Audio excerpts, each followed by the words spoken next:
Mic check, 1, 2, check, check, 1, 2.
Okay, good evening, everyone, and welcome to the Kamloops All Candidates Forum ahead of this year's provincial election. My name is James Peters. I'm the news director at CFJC here in Kamloops. With me on my left, your broadcast right, is Tim Petrick, the news director at Castanet. We're honored to have been asked to be the moderators for tonight's event. Before we get started, it is important to acknowledge that this event is taking place on Kamloops Secwepemc territory, situated within the unceded ancestral lands of the Secwepemc Nation. We offer our honor, respect, and thanks to our hosts. A few words about our format here tonight. This forum will play out in two parts. The Kamloops-North Thompson candidates will participate in the first part, then starting at 6:30, we'll hear from the candidates in Kamloops Centre. The candidates will each be given some time for opening statements. After that, we'll pose questions that have been written by each of the presenting organizations. That's CFJC, Castanet, Radio NL, the Kamloops and District Chamber of Commerce, the Kamloops Central Business Improvement Association, and the North Shore Business Improvement Association. Once those questions and answers are complete, we will go to questions posed by members of the public using our Slido platform. To use Slido, simply navigate to slido.com, and once you're prompted, enter the code 1218628. And that platform will allow people to pose questions and then upvote other submissions, and the most popular questions will receive the highest priority tonight. Candidates will be given a maximum of 2 minutes to answer each question. And as the moderators, we may ask for further comments from the candidates in order to provide clarity or follow up. And then at the end of our time, the candidates will each be given 2 minutes time for closing statements. We should note before we get started here with the Kamloops North Thompson Forum, there is a third candidate who is not able to be here tonight, Tristan Cavers of the Green Party. That sign-up was just right before the closing bell for signing up. So it was certainly not an intentional oversight not to have Tristan with us tonight, but please, as you're researching, if you're in Kamloops North Thompson, as you're researching your election options, please take a look at the Green candidate who is in this riding as well. And with that, I think we're ready to begin with our opening statements. And I will begin with Ward Stamer of the BC Conservatives. Thanks very much, James. Good evening, everybody. I'm Ward Stamer. I'm the Conservative BC candidate in Kamloops-North Thompson. We'll soon be holding one of the most important elections in a generation. You'll have a choice between electing John Rustad and the Conservative Party of BC with a common-sense plan for positive change, or maintaining the status quo by electing David Eby and the NDP, whose radical policies have destroyed our province. I have lived, worked, and raised a family in the North Thompson community of Barrier. It's where I've had the pleasure of serving my community in many organizations, including the Lions Club. I've also served on council since incorporation in 2007 and served as mayor in the last 7 years. Our province and this riding have challenges. We have a crisis in healthcare. We have less hospital beds, doctors, nurses, MRI machines, and other resources. And ER closures have become the norm, just like Merritt, Lillooet, and Oliver this past weekend. Healthcare under the NDP no longer works. And let me get this out in front right now. We will not be taking $4 billion out of healthcare. We'll actually be, in fact, spending more money to try to fix the NDP's mess. The cost of living is rising every day, making affordable lifestyles tougher and tougher. One of those factors is food.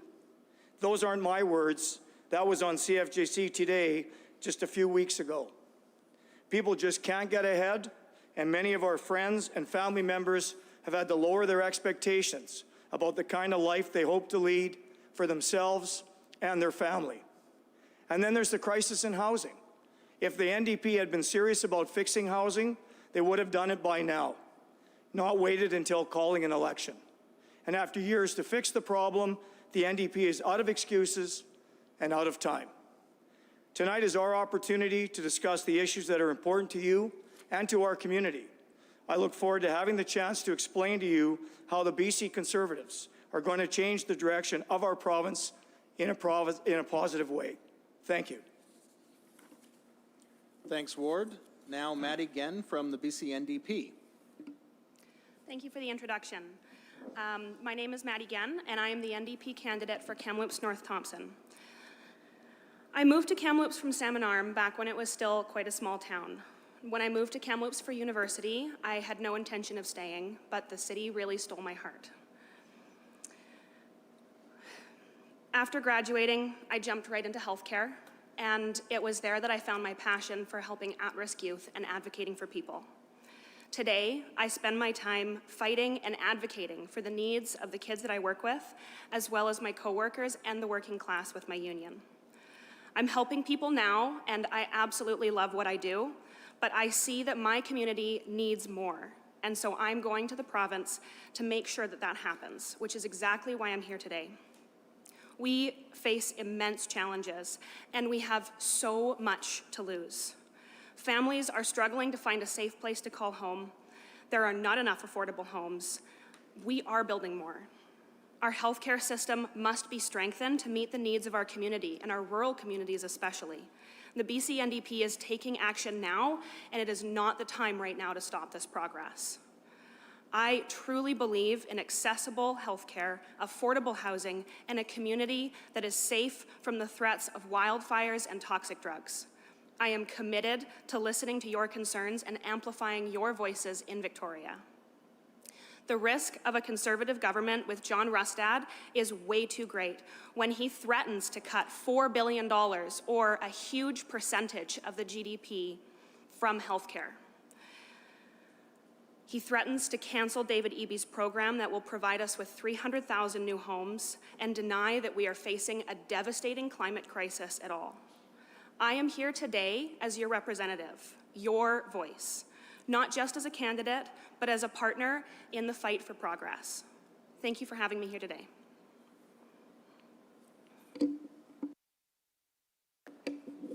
Thanks, Maddie. The first question is from Castanet, and it is, I'll ask Ward first. The leaders of both the BC NDP and the BC Conservatives have pledged some form of involuntary care for people with concurrent mental health and addictions issues, but not everyone supports the plan. Even those who see its benefit, like the head of Ask Wellness, say it's fraught with risk. Do you think involuntary care is worth the risk, and why? Thanks for the question, James. I believe that that's part of the solution. I don't think it's the end all. I believe that that is a key part of when people are not able to make those decisions for themselves, particularly people that have been addicted to opioids, that have turned around and have had to be brought back 1, 2, 3, 4 times. I think those people need involuntary care, and I think that that's just a key part of having an opportunity for us to expand the mental health help in our communities. It also begs to differ when you look at the opportunities that we've had all the way along and the failures of the decriminalization and safe supply. I mean, over 15,000 people have perished in this drug crisis, and that goes straight back to the readily available supply of these drugs. So under a BC Conservative Party government, we will not be allowing the safe supply of drugs. Thanks, Ward. Maddie, do you think involuntary care is worth the risk, and why? Thank you. As somebody who works with kids who are heavily street entrenched and have experienced the devastating impacts of the toxic drug crisis, I can tell you that it is perhaps one solution, but definitely not the only. To successfully attack this complex issue, there are so many routes that we need to go. We need to expand our healthcare services. We need to improve our mental health services. We need to improve access to safe and affordable housing. And although an involuntary care may help some people, it is definitely not the only solution. It is one of many possibilities that need a lot of extra support. Thanks, Maddie, and we'll start with you again on this next question. This one comes from CFJC. 4 out of 10 Kamloops residents do not have a family doctor, and rural emergency departments have seen consistent closures. Record investments from the current government seem to have little effect on recruitment and retention of medical professionals. If elected or re-elected, what would your party do to address the shortage, and what would you do personally as our MLA to encourage nurses and physicians to choose our region as their home? Everyone deserves health care. There is no family that deserves to go without really accessible and affordable health care. So far, we have been successful in increasing the amount of family doctors province-wide by more than 800. We have increased the amount of nurses province-wide by nearly 7,000, and I am really proud of the work that we have done to get to this point. We have so much farther to go, and it will take all hands on deck to make sure that we can continue the great progress that we've done. I personally, especially coming from healthcare, am committed to ensuring that Kamloops-North Thompson specifically sees that direct impact as soon as possible. Having emergency room closures is unacceptable, and we should be making sure that everybody has the access to healthcare that they need. Thank you. Ward, I'll pose the question once again. If elected, what would your party do to address the shortage of health professionals? And what would you do personally as our MLA to encourage nurses and physicians to choose our region? Thanks, James. Well, first of all, our healthcare system is in a crisis. I mean, even in Kamloops, there's over a quarter of our residents that don't have a family doctor. There's not a proper walk-in clinic. Even if you have a doctor and you have a sick child, it can take upwards of a week to 2 weeks to even get that child to be seen at a doctor. I mean, we have to look at a completely new model when it comes to patient first, and that's exactly what our BC Conservative Party is proposing. We're also looking at changing the way and improving the way that doctors and nurses, particularly foreign trained nurses, are sped up through the accreditation process. We believe it's taking way too long for these doctors and nurses to be able to join the ranks. Administration is bogging both our doctors and nurses down. You know, currently, nurses are spending 40% of their time doing administrative duty instead of being what they were trained to do, and that's being a nurse. We've also looked at other opportunities to encourage doctors and nurses with a new pay structure for rural healthcare to be able to make sure that we can compensate them financially, to be able to put them in some of the areas that may be a little bit not as desirable as some of the larger urban areas, but we certainly need that care within the Kamloops-North Thompson region and the entire province as a whole. Thanks, Ward. The next question is from the Kamloops and District Chamber of Commerce, and we'll start with Ward. The costs of running a business in the province continue to climb, making it difficult for businesses to succeed and grow. Businesses employ people in our communities and contribute to the provincial tax base for the services we depend on. To continue to operate as a business, they must be profitable. As costs escalate, their ability to remain in business becomes harder. Recent polling conducted by the BC Chamber of Commerce shows 7 in 10 employers believe that the cost of doing business in BC is higher than in neighboring provinces, and 83% of British Columbians believe that government plays a role in helping local business success, with tax reduction seen as the most effective measure to improve success. If elected, how will you reduce the cost of doing business in British Columbia? Thanks, James. Well, first of all, right off the top, I think taxes are affecting everyone, not just the business community, but people as a whole. I mean, just eliminating the carbon tax and the fuel tax is going to save at least 30 cents a litre just on gasoline and diesel products alone. That's a significant savings that we can put money into the pockets of both the residents and our businesses together. The second point is also bureaucracy. I mean, when you look at the different tax structures that the NDP's put on in the last 7 years, it's almost disadvantaging our business owners to not only expand but to grow.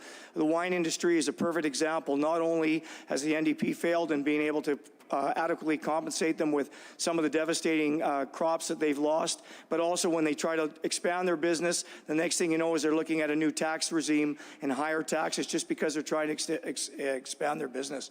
That has to change. That has to be made so that we're incentivizing not only businesses, but people to stay in this province. As John said, 1 in 3 are thinking of moving from the province, and 1 in 2 in our younger people are thinking of moving as well. That's going to be devastating for our economy if that's what truly happens. We've got to be able to convince them to stay, make sure that they know that we've got a friendly taxation environment in this province so that they can stay here, they can invest here, and they can grow here. Thanks, Ward. Maddie, same question. If elected, how will you reduce the cost of doing business in British Columbia? Thank you for the question. I'm really fortunate to have grown up with a family that actually has a small business in Salmon Arm. And I've heard from my parents the kind of impacts that some of those taxes really have on small businesses, and it can be really frustrating. It's also really important to note that BC has one of the best economies in the country right now, despite its growing population. And although we may not agree with every single thing that our government does, it's important to look at the priorities. For me personally, small businesses are a priority. I think that's how that our economy and our towns are successful, and I am dedicated to making sure that we do everything that we can to make sure our small businesses are successful, especially over large corporations.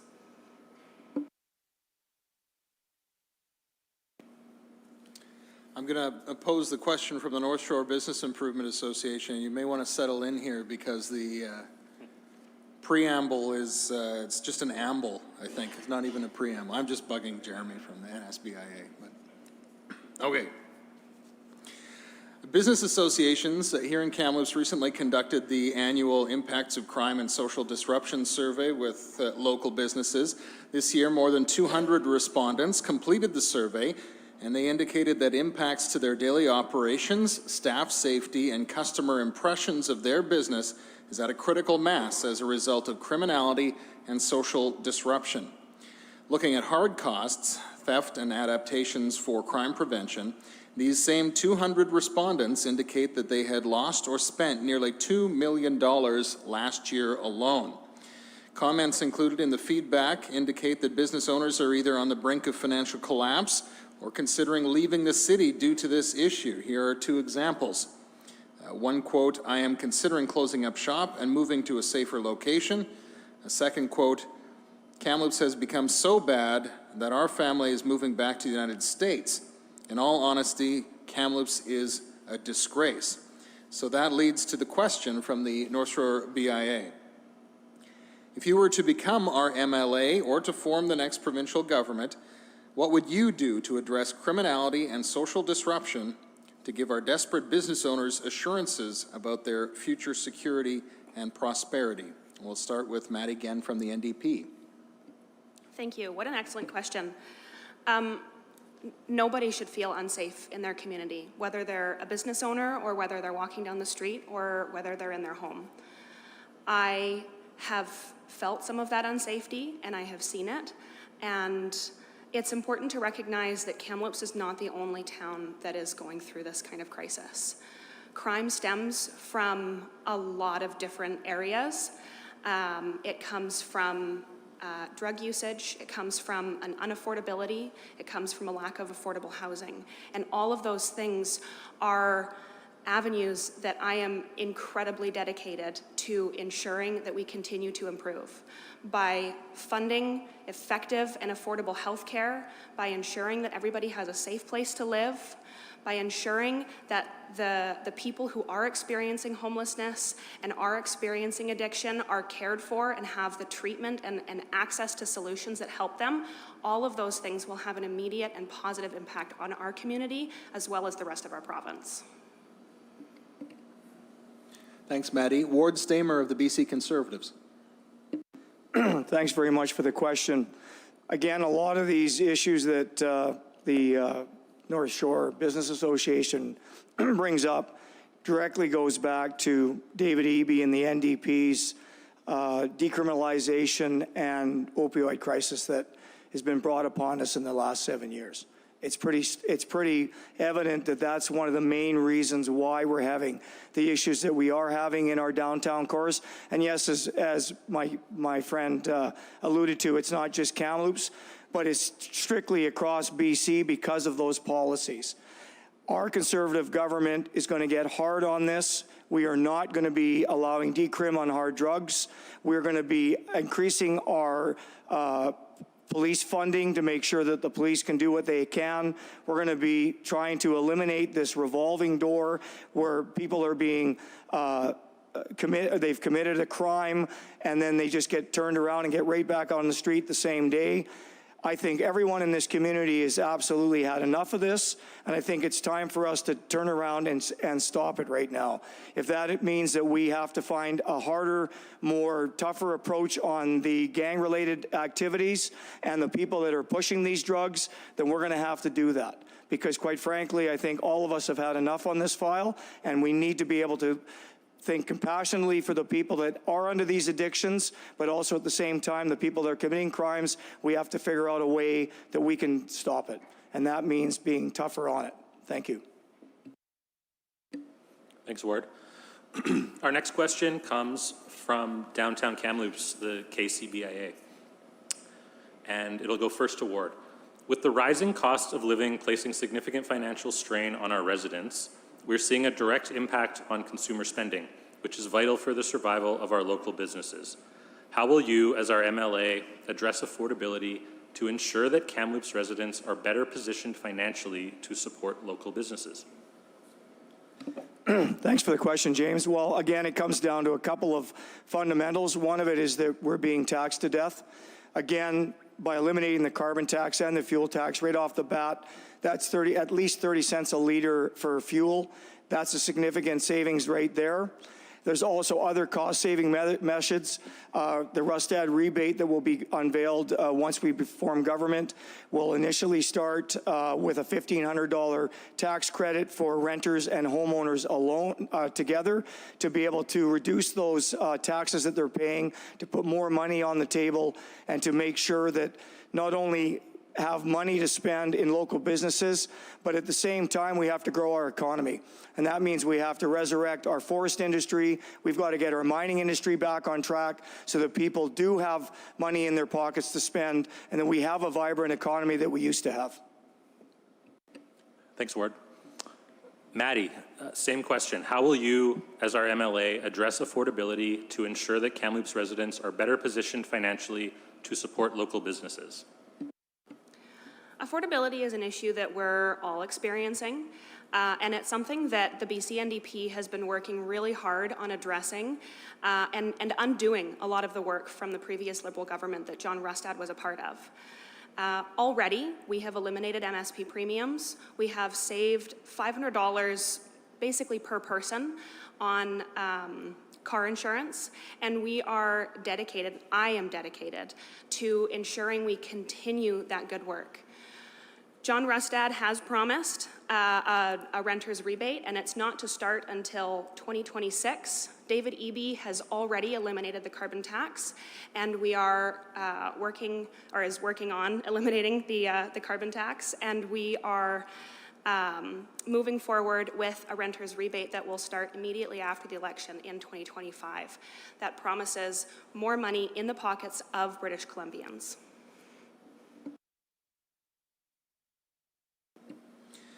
The final question from our partners in presenting this forum comes from Radio NL.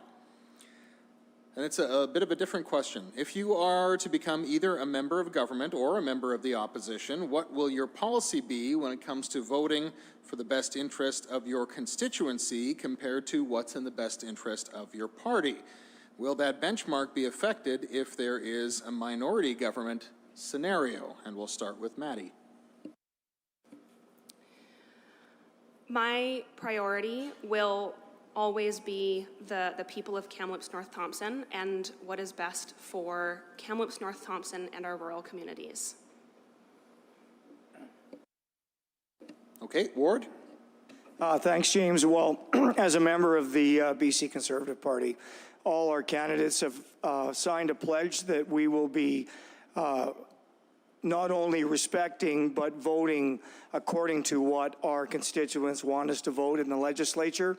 It's something that's unique, it's something that's new, and I think it's something that's important, particularly when you look at riding to riding and possibly interior versus lower mainland on some of these issues. I think that we want to make sure that the people that voted us are represented by ourselves in Victoria, and that we support their beliefs. Thanks, Ward. So now we're going to have our first question from Slido. And first, this will go to Ward. What is your stance on trans rights, and how will you support trans children, especially those who do not have supportive homes or parents? Thanks, James.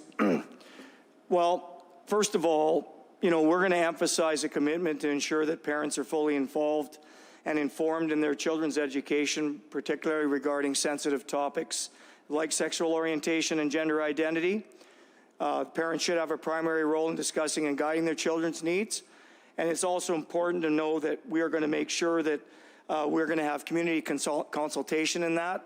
So as the question alluded, if they don't have their parents' support, of course that we're going to make sure that we have community consultation and input in those policies and curriculum, and that we certainly will be respecting those children and their rights, and also making sure that we're looking at toughening anti-bullying and any other behavior in our schools, because that can't be tolerated. Thanks, Ward. Maddie, same question. This question in particular is near and dear to my heart. I am a loud and proud trans ally, and I myself am in the LGBTQIA+ community. I have experienced firsthand the kind of impacts that kids can have when their gender and sexual identity is not protected and supported. And this particular issue especially, I will fight very, very hard to make sure that we are caring for our kids and making sure that they have all the support that they need. Before we go to the next question, I do want to allow, maybe take the handcuffs off a little bit. I do want to allow for some limited rebuttals from the candidates. So what I'm going to say is, from the questions from now, is that if you're listening to the other candidates speak and you wish to offer a brief rebuttal, not an interruption, but a rebuttal after the candidate is finished speaking, just indicate to me, and we'll come back to you for a maximum of one rebuttal per question each. Does that sound fair? Okay, and that allows maybe a little bit more of a conversation as opposed to a response. So the next question coming from Slido is, how do you stay connected to Kamloops, or how, I guess, will you? Neither of you are an MLA yet or have been an MLA. But how do you stay connected to Kamloops while in Victoria, where you'll spend, as an MLA, quite a bit of your time?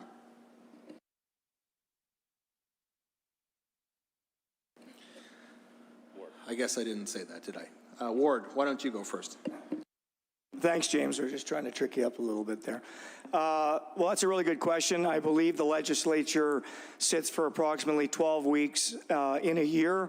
Of course, I live in the riding. I'm very familiar with all the municipalities and in-betweens in this riding. Obviously, even as a mayor, there's many engagements and functions that I have to attend on a monthly, yearly basis. Not only would I be able to continue that, but of course expand it to include all the portions of the riding that I'm not currently meeting with in that capacity.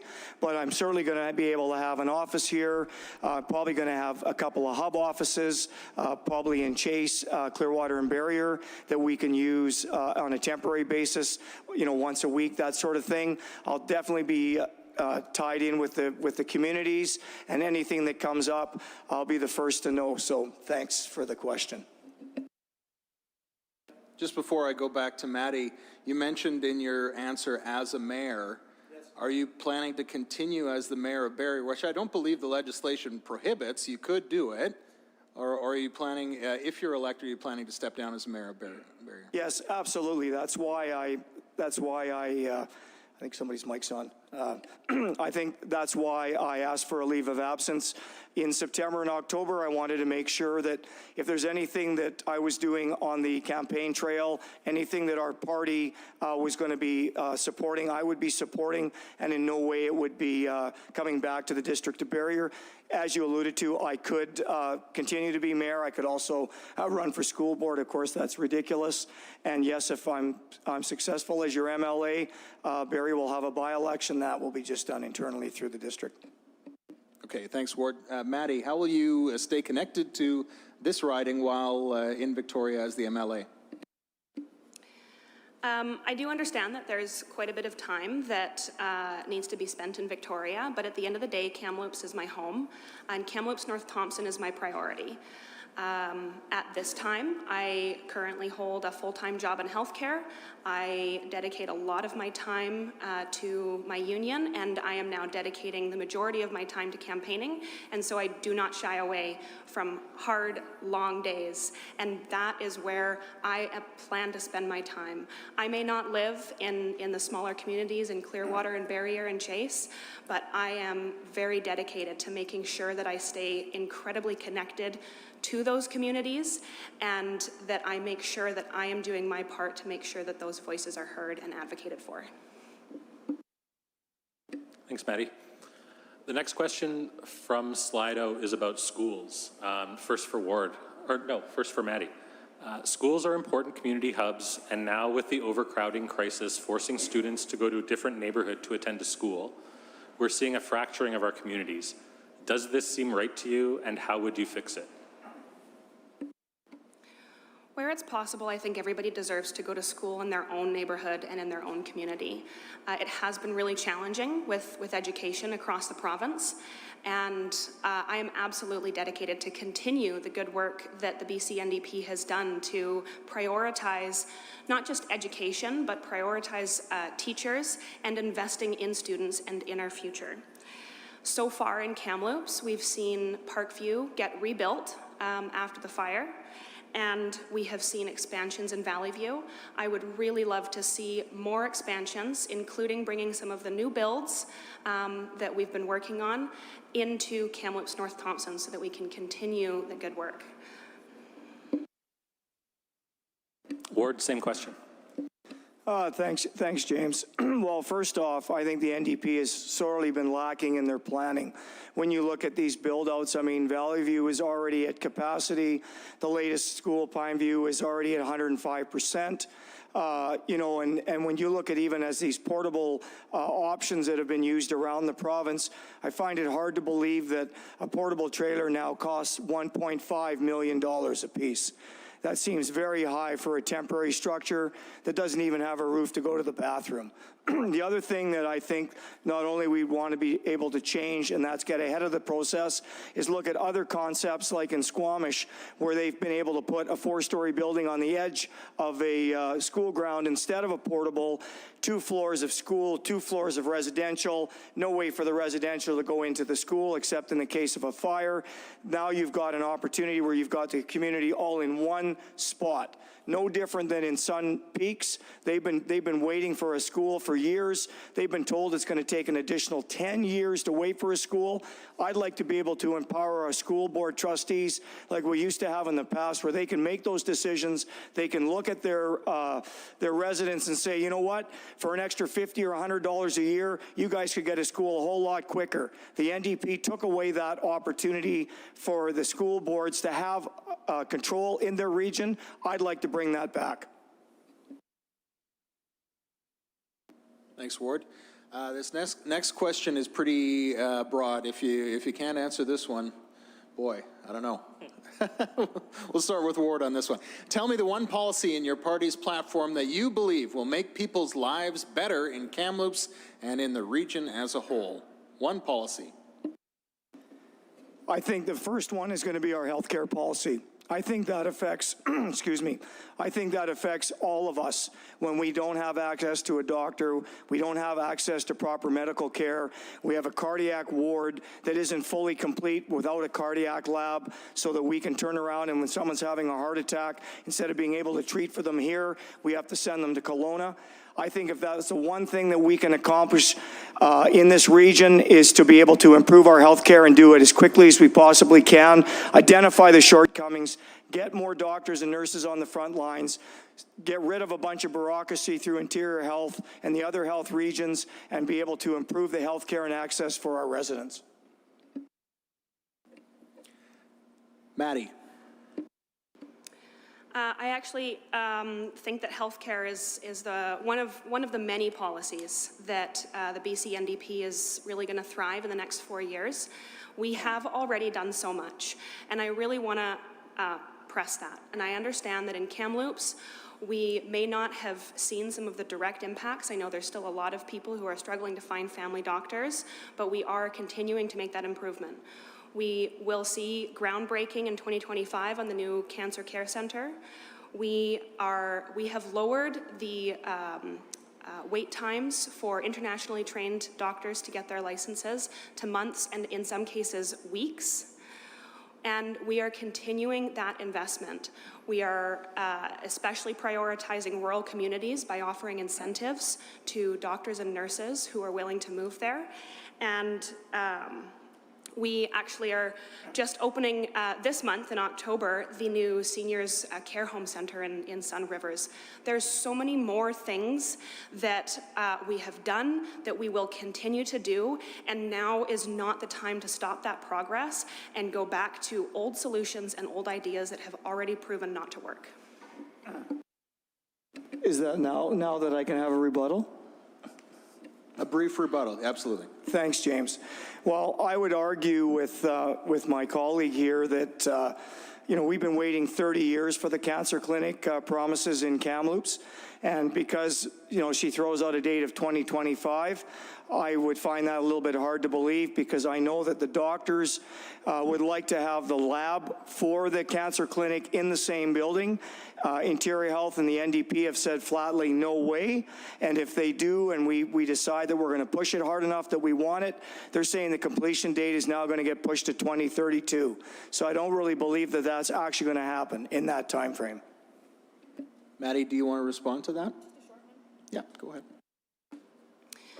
I have spoken with Health Minister Adrian Dix specifically about this issue, and have been assured by him that not only will ground be broken in 2025, but that one of the reasons that this cancer care center, that some of the things that other people have wanted have been a no, is to expedite the process to make sure we get those services in quickly and efficiently so we can start caring for the people of Kamloops. Thanks. The next question will be first for Maddie. What are your party's policies on ways to fight or manage climate change? Climate change is something that in Kamloops everybody has experienced the devastating impacts of. Wildfires and drought especially impact us on an annual and daily basis. This year we broke once again more records. The BC NDP has been dedicated into making sure that we are doing everything that we can to make sure that people feel safe in their communities in wildfires, and to make sure that we continue to lower emissions and do better for our climate overall. We have provided year-round wildfire fighting services. We have implemented a training center for wildfire fighting at TRU. And we are working very hard with the First Nations communities to make sure that we're doing everything that we can for prevention, as well as making sure that people are safe during wildfire season. We have also implemented the Climate Change Accountability Act that makes the government legally accountable to reducing emissions. And there's so many more things that we will continue to do, and now is not the time to switch to a party with a leader that denies climate change and denies climate science altogether. Ward. Thanks, James. Well, I don't think we're denying that there's climate is changing. I think we all realize that things are happening, but I guess you have to ask the question, how much are we actually in control of it?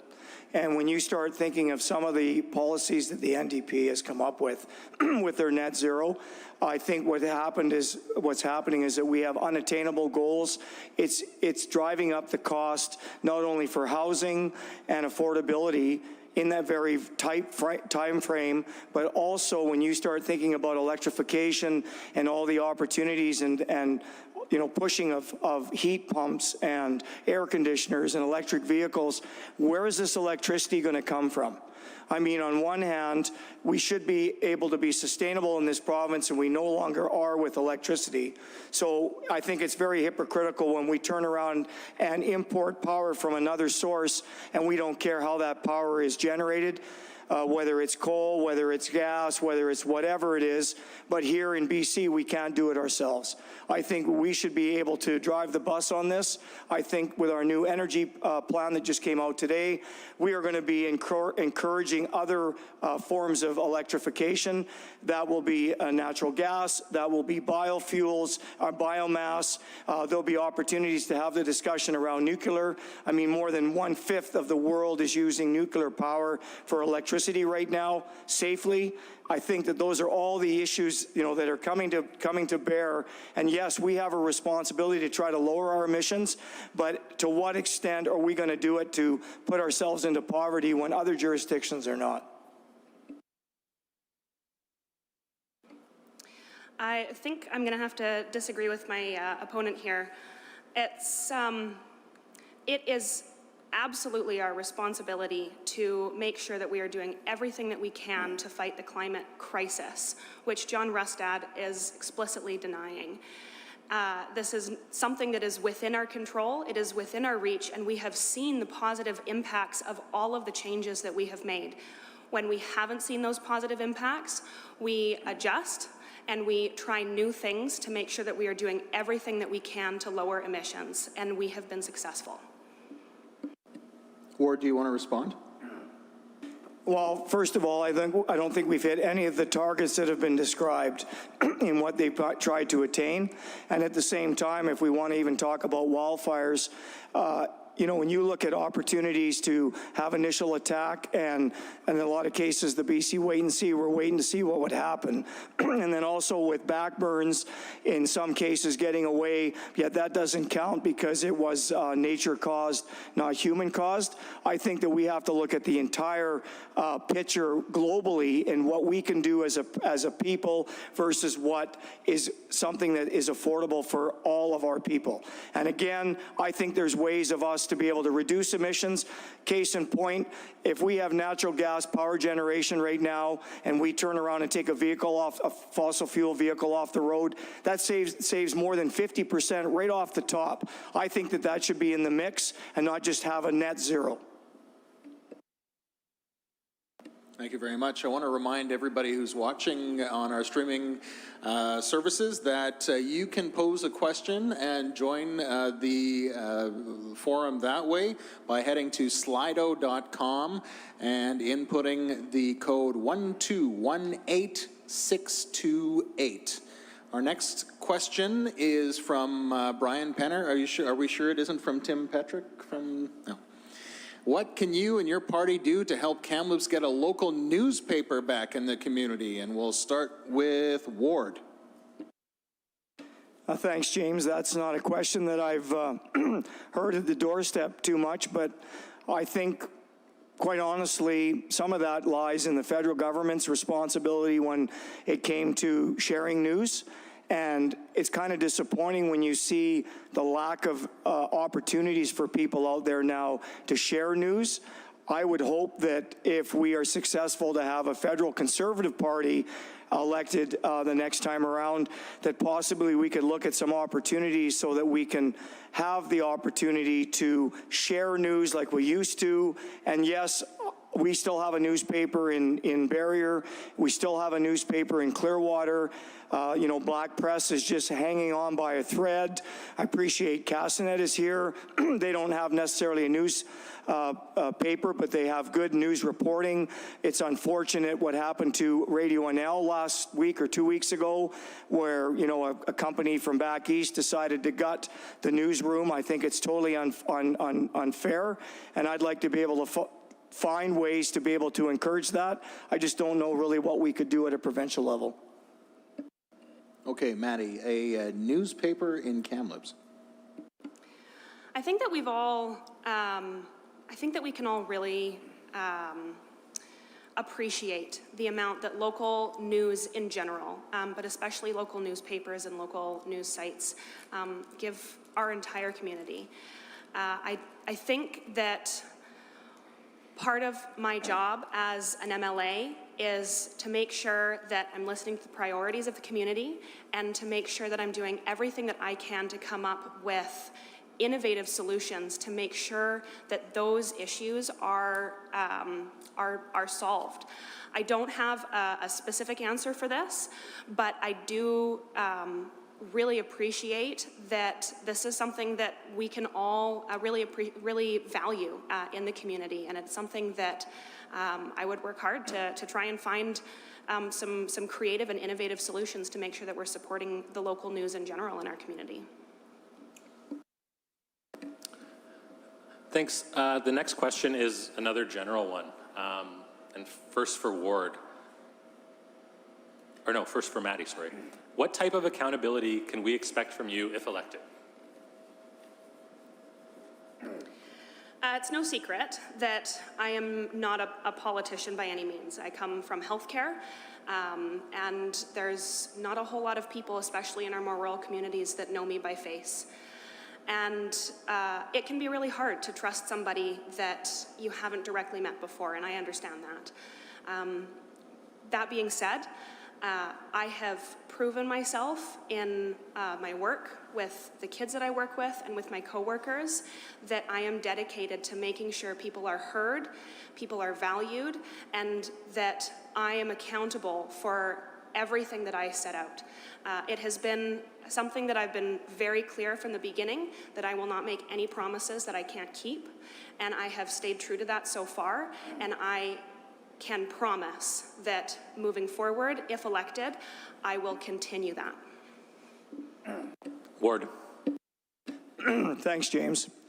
Well, I didn't really start to become a politician either. That wasn't really my intention. I was a logging contractor with my dad. And so you can imagine the challenges on a daily basis with a large operation, between 350 and 400,000 cubic meters a year. That's like 40 loads a day. There's a lot of logistics involved. But I've always been involved locally, trying to make sure what's right for our community and moving that forward, whether it was in the improvement district or after incorporation being on council. I believe that accountability and transparency is paramount to having a successful career in anything that you do. I've always been accountable. I've always been approachable. I've always had the opportunity to hand out my phone number so that anybody wants to get a hold of me at any time. I've always been like that. That's just the way I roll. We've practiced fiscal responsibility at the local level.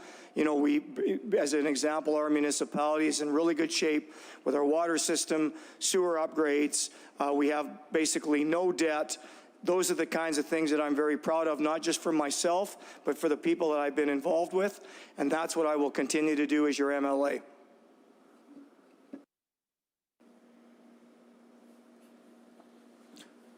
Our next question from Slido. Our latest point-in-time count for the City of Kamloops shows that over half of visibly unhoused folks are Indigenous, a third grew up in foster care, and a third have a learning disability. Looking at School District 73 graduation rates, these groups have lower graduation rates than their peers. Do you see a connection between these stats? And I guess as MLA, or if your party forms government, what would you do to improve them? We'll start with Ward. Thank you, James. Well, yes, I've seen it. I've seen it at a local level. I've seen it at a School District 73 level. I know our First Nation communities are working very hard to try to change that. I mean, Simp First Nations is the first community in Canada to be able to take on some extra responsibility when it comes to not only their foster care, but also recognizing learning disabilities and trying to encourage their kids to be able to increase their graduation rates, which they have. And I'm very thankful that they've worked very hard for that, but that doesn't mean that work stops. I mean, I know that we have to be able to put more resources into our schools, including our Indigenous kids, and with other children as well with learning disabilities, and we have to be able to continue to give those kids a fighting chance. So believe me when I say that I'm well aware of that situation, and we will certainly be putting more resources into that. Thanks, Ward. Maddie? I absolutely see a connection between these stats. And as somebody who works directly with kids in foster care who require a lot more support than your typical foster family can provide, I have seen the disproportionate amount of kids in our foster system that are Indigenous and a disproportionate amount that have learning disabilities of all varieties.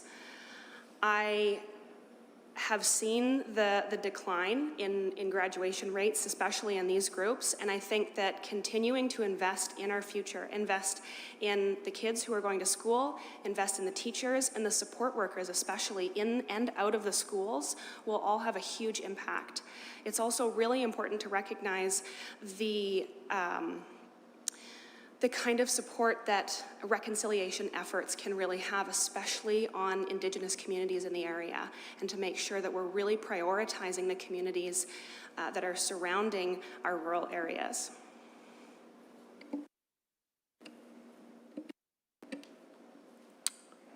Thanks, Maddie. The next question, also from Slido, for Maddie first. A leader of one leading party believes and spreads conspiracy theories, celebrates being anti-woke or anti-caring, and intends to remove rights for a large portion of residents by repealing UNDRIP, UNDRIP. I never know how to pronounce that. How are voters expected to feel safe in their own communities if he and his supporters win power? This is something that was a shock to me when it came out that John Rustad is planning on repealing UNDRIP. I also don't know how to, it works for me too. And I'm devastated at the news. If elected, and especially if elected into a conservative overall government, I will not stop ensuring that our communities and the Indigenous communities especially are well supported and continue to have representation, and that I can amplify their voices in the Legislative Assembly. Ward. Thanks, James. Well, just as a correction, our party never said that we were going to be repealing UNDRIP. What we did discuss was DRIPA, and yesterday, John Rustad clarified the position on National Day of Truth and Reconciliation, that not only are we looking for economic reconciliation with our First Nations And the fact is, as minister responsible, he's signed 435 agreements with our First Nation peoples throughout BC. We've also established a working policy to bring back, to give the First Nations control over 20% of our forest lands for forest opportunities and economic reconciliation. So I disagree with my colleague here on UNDRIP. We are going to be respecting the framework of UNDRIP, but we are going to be looking at repealing some of the DRIPA portions that are not beneficial to our First Nations. It doesn't create certainty, it creates uncertainty, and we want to be able to continue economic reconciliation and building our relationships with our First Nation partners.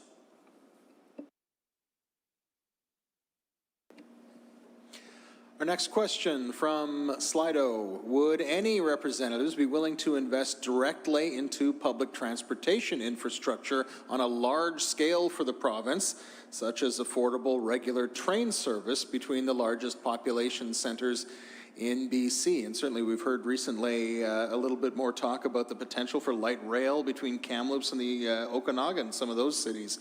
Your thoughts on large-scale public transportation such as light rail? We'll start with Ward. Yeah. Thanks, James. I think it's important for us to realize that when you start looking at large-scale transportation requirements, it's very expensive, particularly when you get out of a high-densified area. I'm not suggesting for a moment that we shouldn't be increasing our bus service in places like Kamloops. We've still got issues with trying to connect our smaller municipalities within our riding and ridings. But again, it shocks me that we don't have something to connect downtown Vancouver with the valley. Instead of just trying to, make another lane to get it filled up with cars within 15 minutes, we should be looking at something, whether it's going to be something right down Highway 1 from downtown Vancouver to the valley. Honestly, those are the things that we should be looking at. Obviously, previous governments haven't been doing that. I would suggest that that's something that we should be looking at. There's not a policy on the book right now that specifically talks about that, but I would certainly entertain opportunities. After being down there a couple weeks ago, I would have a hard time trying to live and drive in those communities the way it is right now. Maddie, public transportation on a large scale for BC. Public transportation in general is really, really important in both inside of our communities, especially to make sure that the people who are living in more rural communities have access to some of the things that we have right here in Kamloops, and on a larger scale as well. There's a lot of really positive impacts that we can see when we invest in public transportation and that direction of infrastructure. We see a positive impact in the climate as well. And I would absolutely be willing to push for and invest into public transportation model that made it easier for people to get around our entire province, especially when prioritizing the needs of our rural communities to access services in Kamloops and to make sure that we have easy access to the bigger cities around us. Thanks. Next question, back to Slido. Maddie first. Will cuts be made to government services like autism services and employment for those with disabilities? And can you guarantee that cuts would not occur and already at-risk populations would not be targeted for cuts if your party was government? Currently, there are no plans to make any cuts to any employment services, disability services, or autism services. All of those are very near and dear to my heart, and I would push very, very hard against any kind of proposition that would suggest cuts to any of those essential services. Ward? Well, I would suggest that with this NDP government, we don't have the services that we need. I met a young mother of 3 just a couple of months ago. She's got a young child who's on the autistic scale, just entering kindergarten this year. The mom was almost in tears and said that it would take 2 years before that her child could be tested. Her husband is a heavy-duty mechanic that works away. Because they don't hit the lowest threshold in funding, they'd have to wait 2 years for that child to be tested. That's a crying shame. And at the Chris Rose Autism Walk a couple of months ago, I met Chris Rose for the first time, and I said, you know, just because I'm a conservative doesn't mean I don't care, because I do. So I absolutely will make sure that we will have the necessary resources for children with autism and other learning disabilities.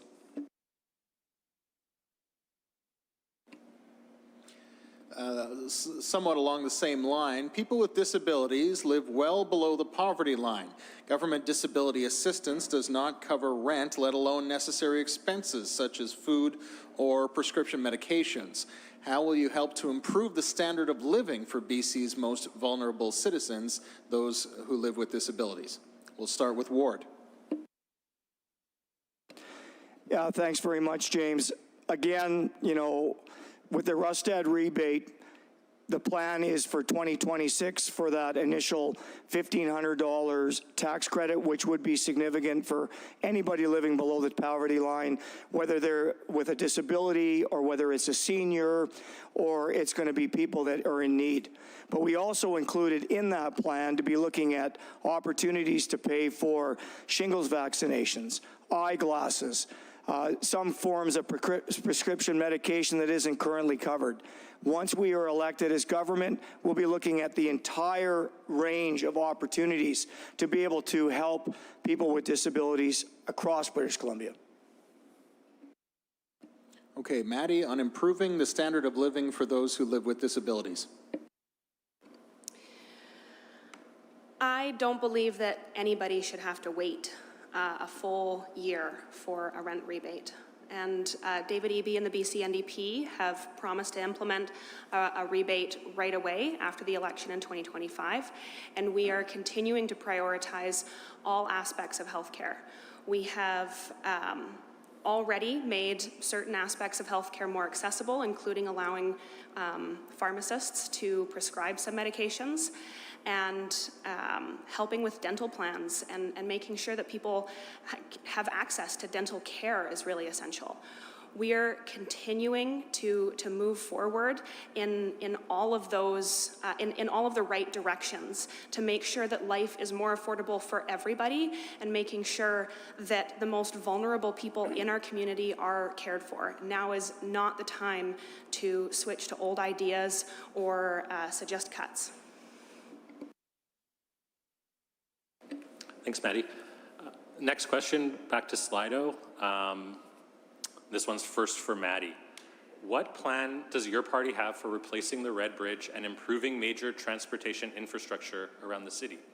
Can you provide a timeline or an ideal date for when you would like to have the bridge replacement completed? In a perfect world, I would love to see the Red Bridge replaced and completed right away. I know that it's already being discussed on a city level to make sure that we're doing everything that we can to get that bridge back up and running as quickly as possible. As an MLA, I don't know that there's, or I should say the BC NDP doesn't have any specific plans specifically for the Red Bridge, but we do plan to invest in infrastructure in general that make the cities and the communities across the province more accessible and easier to navigate. Ward? Good question, James. I actually had a resident ask me this morning, how soon could we replace the Red Bridge, because she was stuck in traffic at 8:30 this morning. It's a good question. I'm sure that Ministry of Transportation has preliminary drawings. I had talked to the district manager a few months ago on this topic, not knowing that something like this could happen. But again, I think when you look at the prioritization, even in the region as a whole, you know, between the provincial and federal government, between the NDP and the federal Liberals, they've spent $2 billion in the last 20 years on Highway 1. They've spent $21 million on Highway 5. I think that that is not an acceptable ratio. I think that we should be spending a lot more money on our infrastructure where it's needed, and I'm quite sure that if there's an opportunity to speed up the process and to be able to build that bridge as quickly as we can, we understand how important it is for Kamloops. We understand how important it is to Kamloops, and obviously that would be a top priority for the BC Conservative government.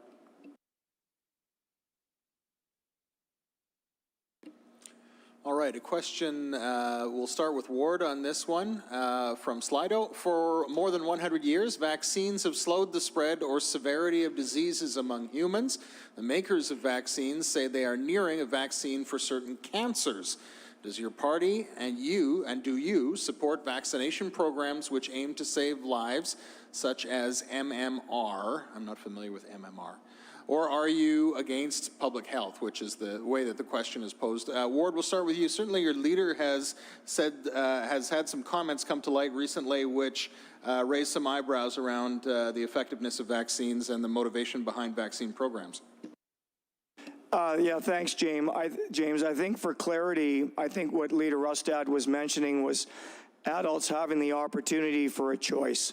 Similar to an example of the nurse in Mackenzie who had her first COVID shot. She had an adverse reaction to the shot. Her doctor recommended not to have a second shot. Because of that, she lost her job.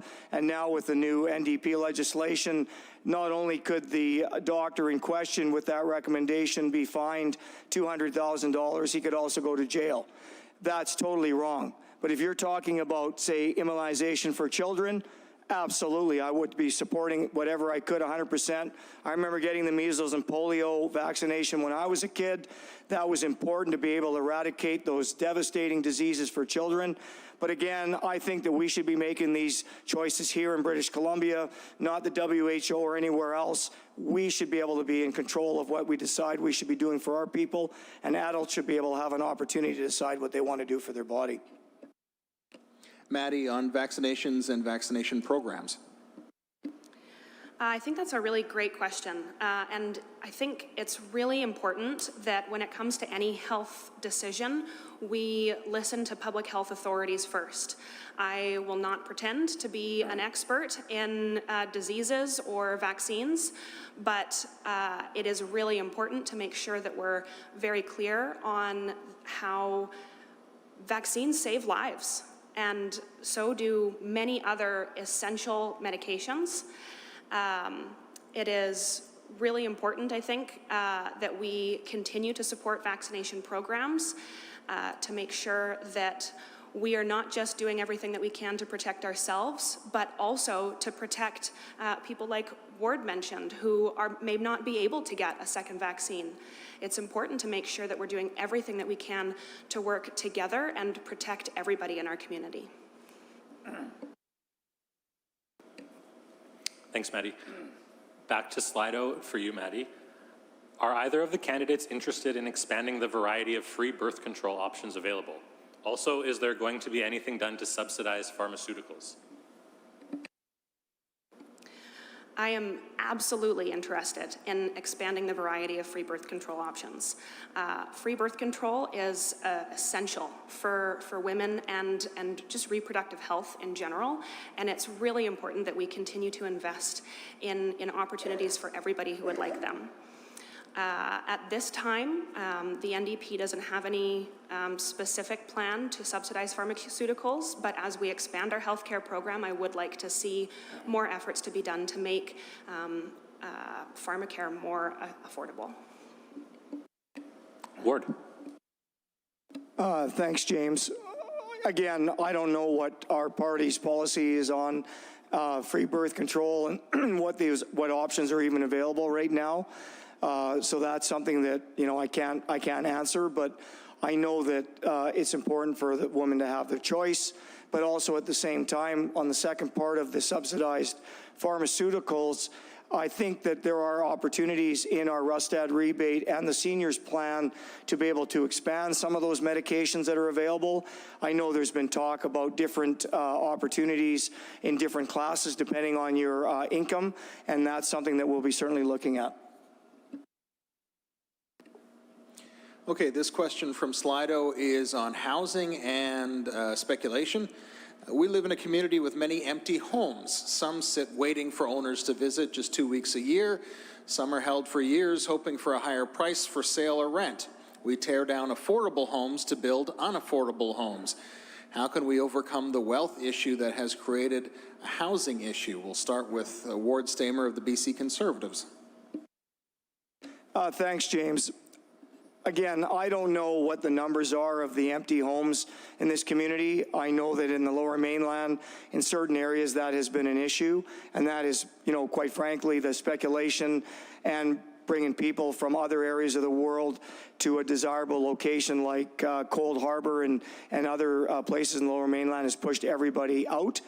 I think it's more important to think of what opportunities we can do with housing as a whole. That means trying to free up more land that could be municipal land or public lands, whether it's looking at the ALR and some of the zoning processes so that we can free up more areas for us to densify. And that's what I think that the BC Conservative Party is going to be able to do with the policies that we have. Matt again of the BC NDP. We are all experiencing the effects of the housing crisis, and there have been so many steps in the right direction by the NDP government, and we have so much farther to go. So far, we have introduced a speculation tax that has made over 20,000 empty condos available for renters and owners. And we've implemented a restriction on short-term rentals, specifically around Airbnbs. Moving forward, I really hope to see an NDP government continue the progress that we've made with the Housing Action Plan, which experts say will bring us 300,000 new homes that are specifically created to be affordable for middle earner homes, not just people who are completely lost the word there. But the important part there is that these houses are going to be built specifically to be affordable for families. We have implemented a renter's rebate and a rental increase cap, and I really, really hope that we have the opportunity to continue that so we can really start seeing the positive impacts in Kamloops and Kamloops-North Thompson.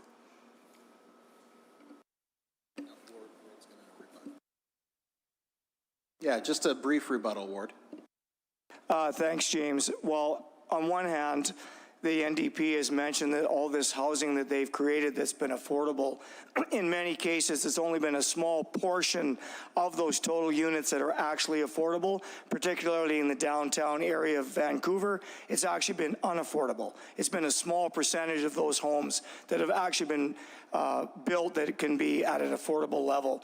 The second thing is the speculation tax was way too late. Most of the speculation had already taken place. And also on the short-term rentals, there should be an opportunity for us to be able to claw that back in certain places so the municipalities have the opportunity to be able to do their zoning. I mean, down in Kelowna, for example, it's been devastating not only to their tourism industry, but also even for the university students that were able to take advantage of those short-term rental units that are no longer being rented because either those units are for sale or no one's even renting them at all. Maddie, I'll give you a chance to reply if you'd like.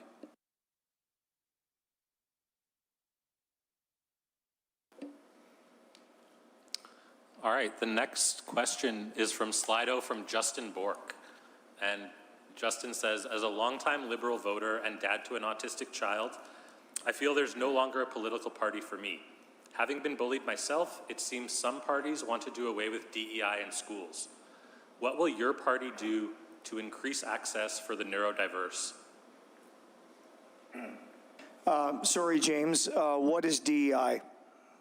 DEI is diversity, equity, and inclusion. And the question's for Maddie first.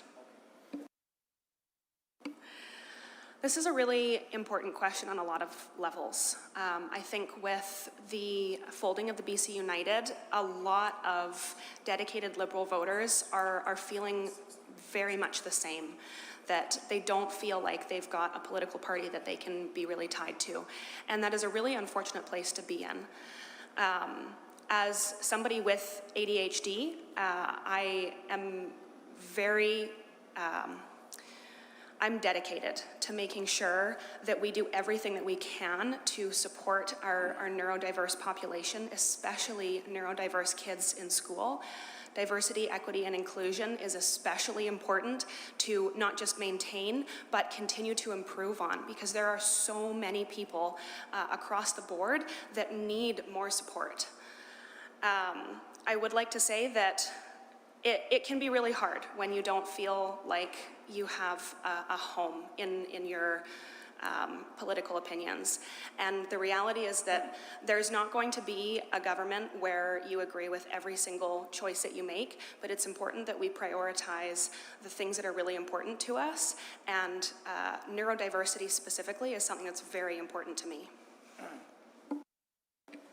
Thanks, Maddie. Ward? Thanks, James. Well, like I mentioned earlier in the previous question about autism, that is near and dear to my heart. When I see, an organization like the Chris Rose Autism School bursting at the seams, and no opportunity from the NDP to be able to do anything to expand those services. They sort of talk the talk, but they don't walk the walk. I think when I talk to my friends that are teachers, they talk about some of the challenges in the schools. We're not putting enough emphasis on these children with these disabilities. And again, I don't even call it it's not fair to call it a disability. Those kids should be given every opportunity to be able to learn just like everyone else. And I'm quite passionate about that, and I'll be bringing that passion to the table in the BC Conservative government. Okay, I think what we'll do at this time, it's 6:17. We're going to take 2 more questions from Slido, and then we'll conclude this portion of the forum, and that'll allow us to turn the room over. The folks in the room can stretch their legs. We can get the Kamloops Centre candidates set up to start at 6:30. So our second last question from Slido. Arts and culture are a vital part of this community, not only for artists, but for children and families. What will you do to support and grow the arts and culture community in Kamloops? And we'll start with Ward. Well, thanks very much, James. I think that when you look at the latest vote, by Build Kamloops, I think it's very important for us to build those opportunities not only for children and their families that live in this community, but also in all our communities.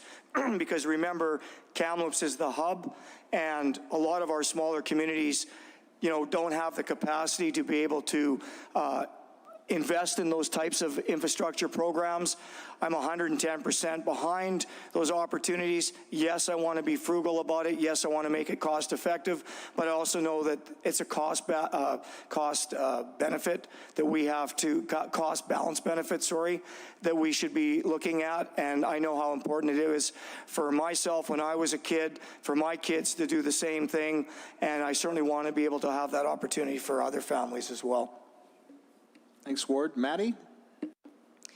This is a really great question. As somebody who's been very positively impacted by just the arts and culture in Kamloops, as well as all of our surrounding communities. I actually took the opportunity that the Kamloops Art Council had, or gave us, when they opened their AGM to all of the public. And I took the opportunity to attend and really listen to what their last year has been like, especially in comparison to previous years. And although the BC NDP doesn't have any specific plans to increase arts and culture, I saw the kinds of benefits that the Kamloops Art Council has really given the Kamloops community, and I really It sparked a new passion in me to make sure that we can do everything that we can to continue those vital supports in arts and culture.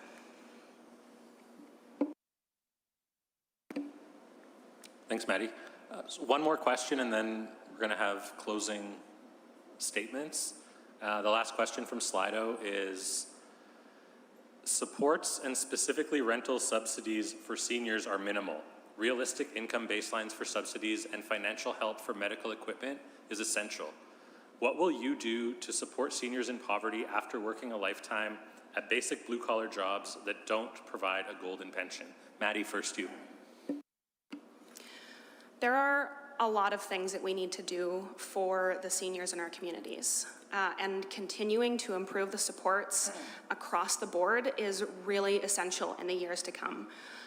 We have started making some strides, specifically with the new seniors care home that opened, that will be opening this month in Sun Rivers. And as we continue to expand our healthcare and provide better healthcare across the board, my priority moving forward will be to make sure that our seniors specifically see a lot of those benefits across the board. Ward? Thanks, James. Yeah, I believe that our party has put together a comprehensive seniors policy on these issues. I mean, obviously, we want to be able to not only increase our low-income housing targets, and that means affordable housing for all our seniors, but also at-home care. We all believe that, and I'm quite sure that I speak for seniors, is they want to be able to remain in their homes as long as they possibly can. But they also need help. They need help with caregivers. They need help with medical services. They need help across the board. We've been able to recognize a lot of deficiencies in the services that the NDP has been providing over the last 7 years. We're going to make continually improvements to our investment in seniors care, and we're going to be able to continue improving the well-being of our seniors in British Columbia. Okay, we're going to allow 2 minutes per candidate for closing statements, and we started the opening statements with Ward Stamer, so we'll start the closing statements with Maddie Genn from the BC NDP. Thank you, everyone, for this opportunity to speak with you today. As I wrap up, I want to remind you of the risks that we face. Our community deserves a leader who puts people first. I am truly proud to be on David Eby and the BC NDP team because I have seen the progress that we are making and that will give families a place to call home and where we will work together to make sure that our friends and families are safe and cared for. A Conservative government led by John Rustad threatens to cut crucial funding for our healthcare system and roll back progress on housing. I hope everyone will consider these risks because they are not risks that we can afford to take. Together, we can forge a path toward a better future, one where every voice is heard and every need is met. Thank you for your support, and I look forward to working with every one of you. Thanks, Maddie. Ward Stamer of the BC Conservatives. Thanks, James. Well, first up, I'd like to thank everybody for tuning in tonight. We'll probably, as I mentioned in my opening remarks, this could be one of the most important elections that we're going to have in our lifetime. And we have a stark contrast between maintaining the status quo and looking at all the things that the NDP has done, whether it's a crisis in our healthcare system, the opioid crisis and decriminalization, what it's done to people on the streets, and also what it means to you and your family going forward. We are not, and as I reiterated at the beginning, we are not cutting $4 billion from healthcare. We are expanding our healthcare services. We're going to be hiring more doctors, more nurses, more opportunities for everyone across this great province. I look forward to the opportunity to serve as your new MLA in Kamloops-North Thompson, and I thank you in advance for your support. Thank you. All right, my thanks and our thanks from the presenting partners to Ward Stamer and Maddie Genn for their participation here this evening. What we're going to do now is just take a few minutes break to allow the Kamloops Centre candidates to come in and set up, but we will start at 6:30 on the nose. For those of you who are streaming us live, please stick around for the next 5 minutes. We're going to start at 6:30 with Kamloops Centre.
Not wearing glasses.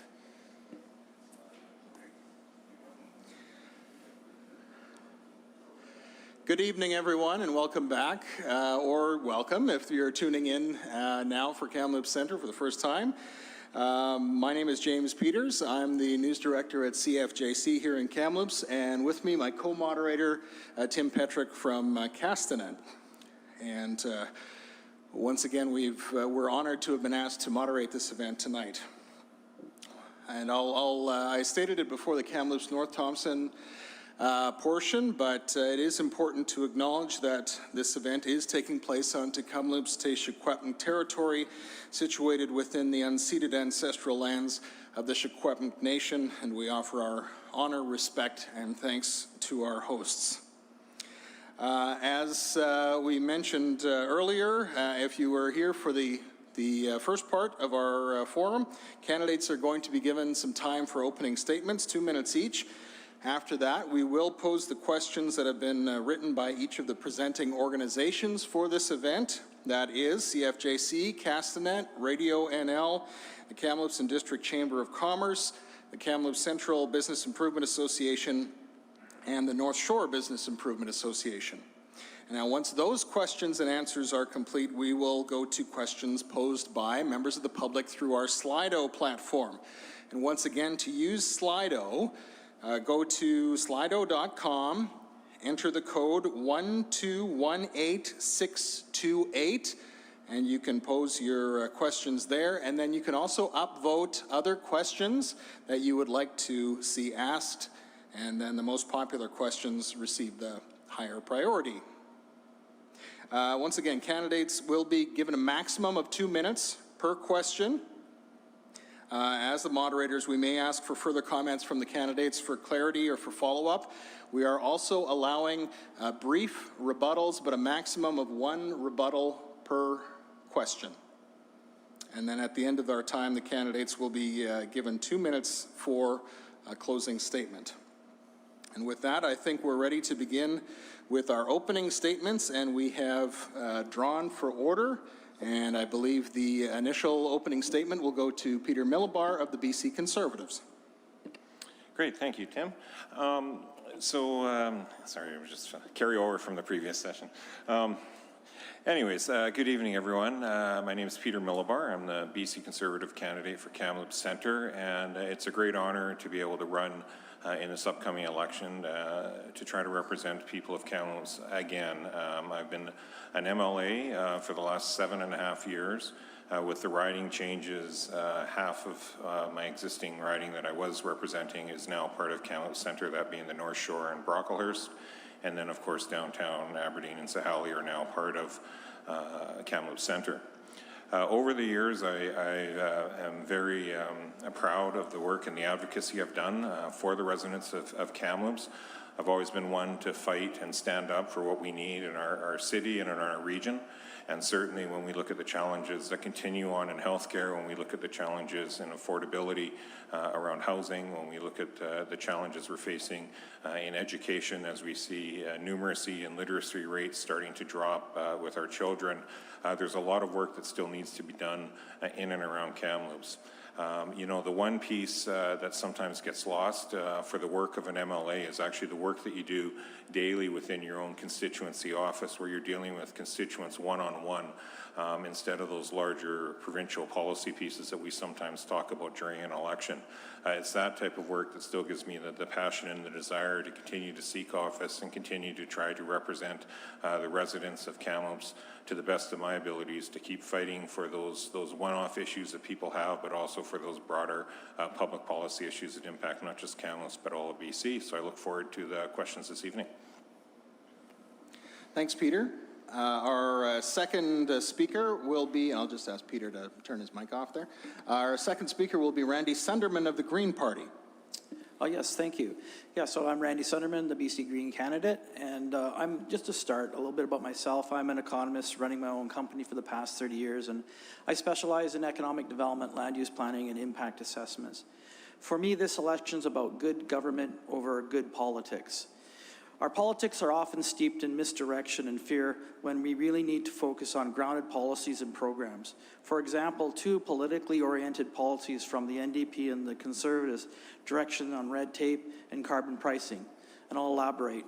Red tape. The BC Conservatives talk about eliminating red tape, ending overregulation and defending property rights, holding regulators and politicians accountable for fair processes in the rule of law. Under the former BC Liberal government, I was the regional manager for Fast Track and Red Tape team here in Thompson, Okanagan. What the Conservatives will find that it's more about resourcing than red tape.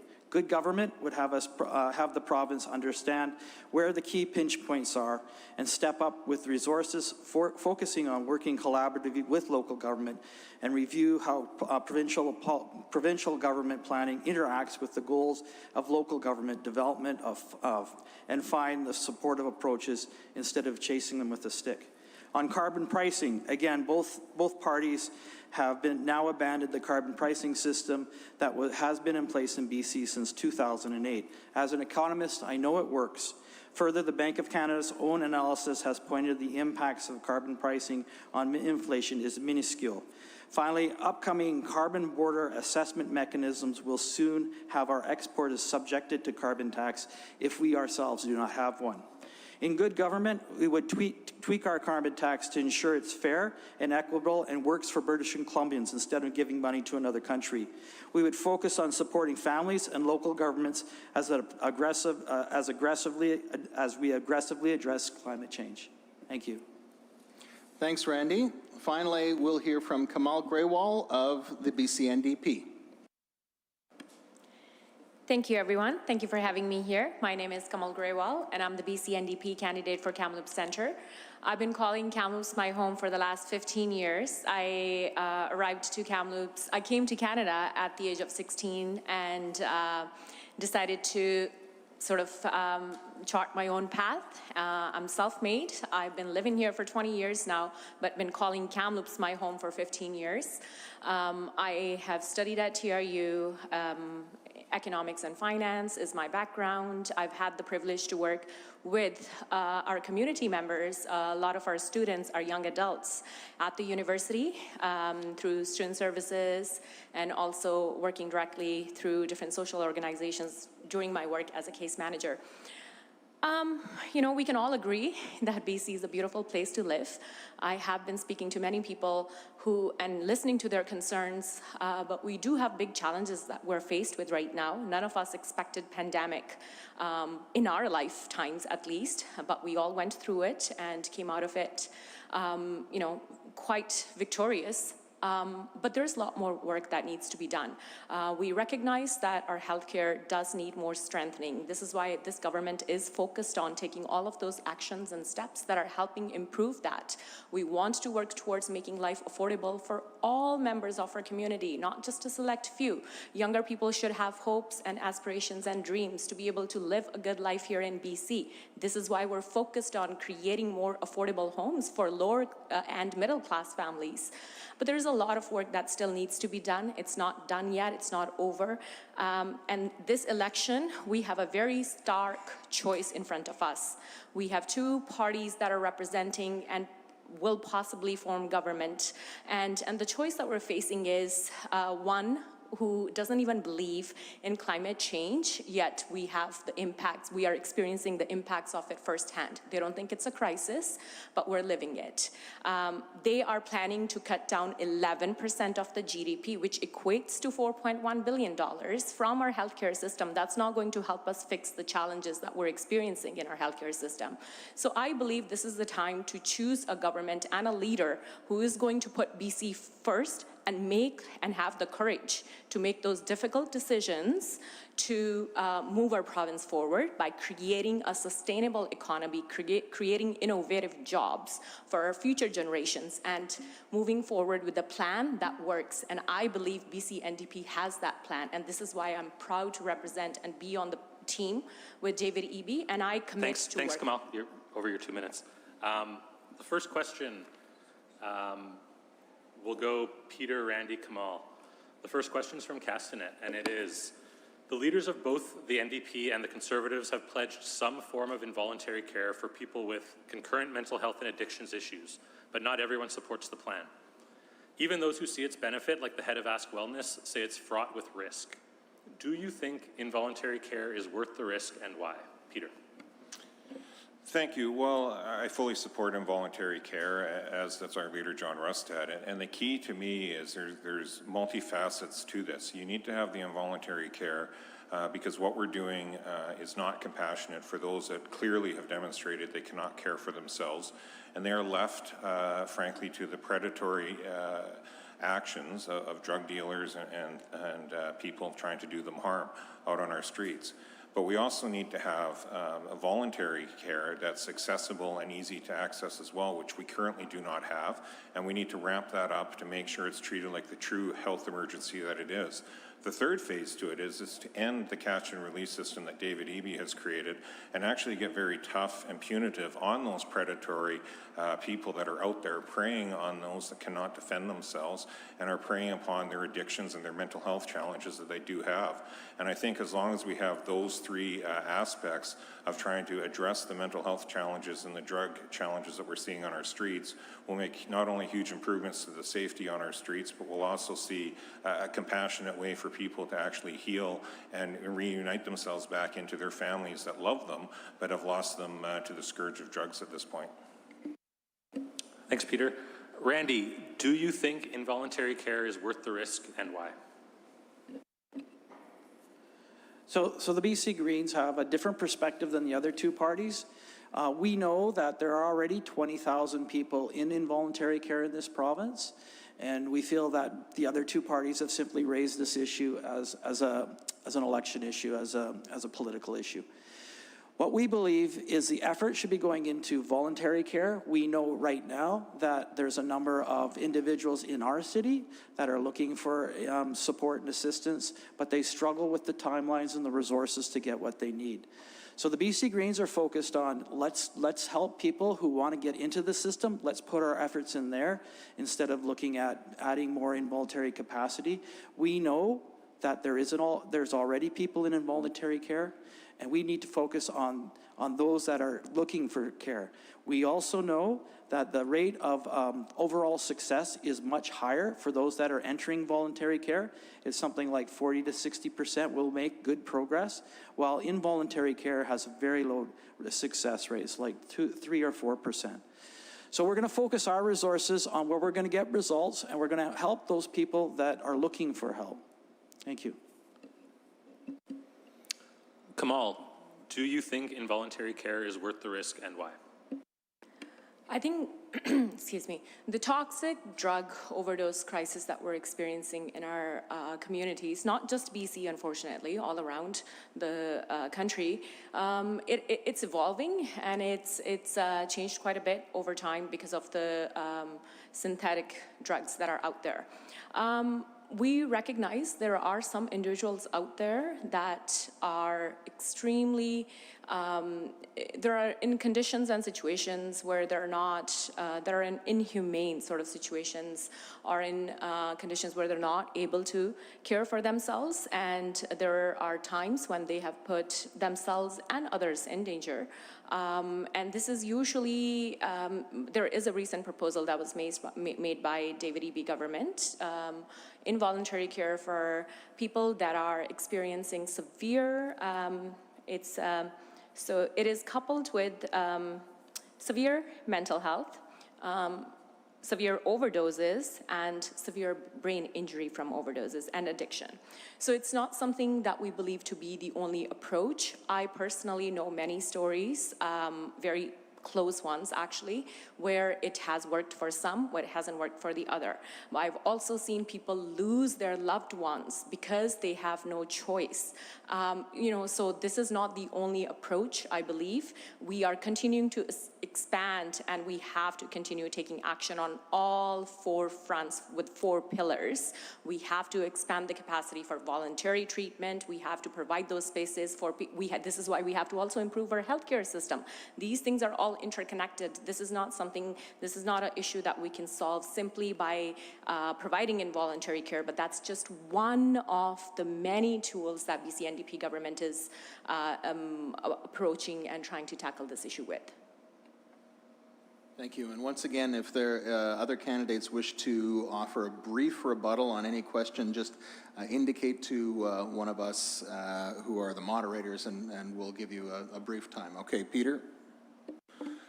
I think it's important, following what we just heard from the NDP, that we put into context that essentially the opioid crisis, if you look at the timeline, really started to take off in around 2017, in and around when they took government. Terry Lake, the former minister, had already declared it a public health emergency. We have around 22 people a day in Canada, unfortunately, losing their lives to the opioid crisis. 7 of those are happening in BC. That's under the NDP's watch. Over a third of the lives that are lost on a daily basis in this country are in BC. And in terms of involuntary care, Mr. Eby just flipped just a week ago on his position on that. So we're not really sure where he stands on this, because he was for involuntary care when he thought he was going to be in a leadership race. Then when he managed to elbow out any competition from the leadership race, he wasn't for involuntary care. Now he is again. He is a lawyer. He was with BC Civil Liberties, so he should know this topic. Why it's so all over the map, I'm not sure. Okay. Randy with a rebuttal, and then Kamal, if you'd like. So, yeah, just to follow up. So we were talking about people passing away on the streets and involuntary care. And I think it's important to remember where we're going to put our resources in this issue. We already have an involuntary care system. I believe the NDP and the BC Conservatives are making it a political issue because that's what people want to hear. But the good science would tell us that we need to put our efforts where we're going to get the results. I think the other point here about people dying on the streets is safe supply. We've seen both the NDP and the BC Conservatives back away from this. We know safe supply, if done properly, works. We want to keep people alive so that they can go through those transitions that they need to with the proper supports.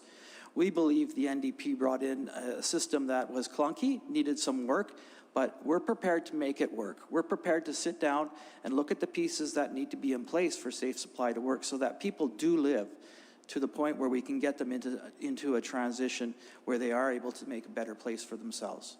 Thank you. Thanks, Randy. Kamal? Thank you. I think I would like to start by what Mr. Milobar said, that we were starting to see this crisis take place already in 2017. BC NDP government was just coming in power.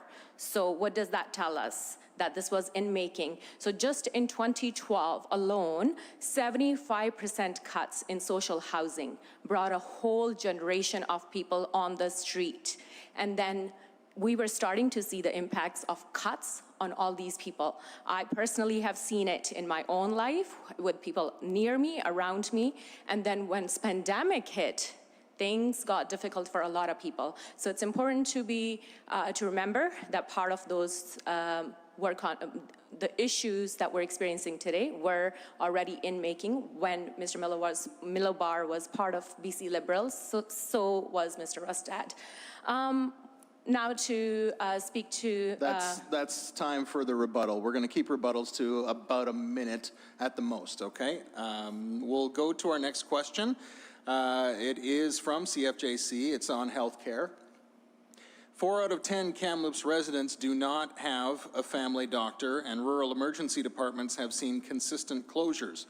Record investments from the current government seem to have little effect on recruitment and retention of medical professionals. If elected or re-elected, what would your party do to address the shortage, and what would you do personally as our MLA to encourage nurses and physicians to choose our region as their home? And we'll start with Randy Sunderman of the Green Party. Well, the BC Greens are proposing a primary care system, and that's really a health unit focused system.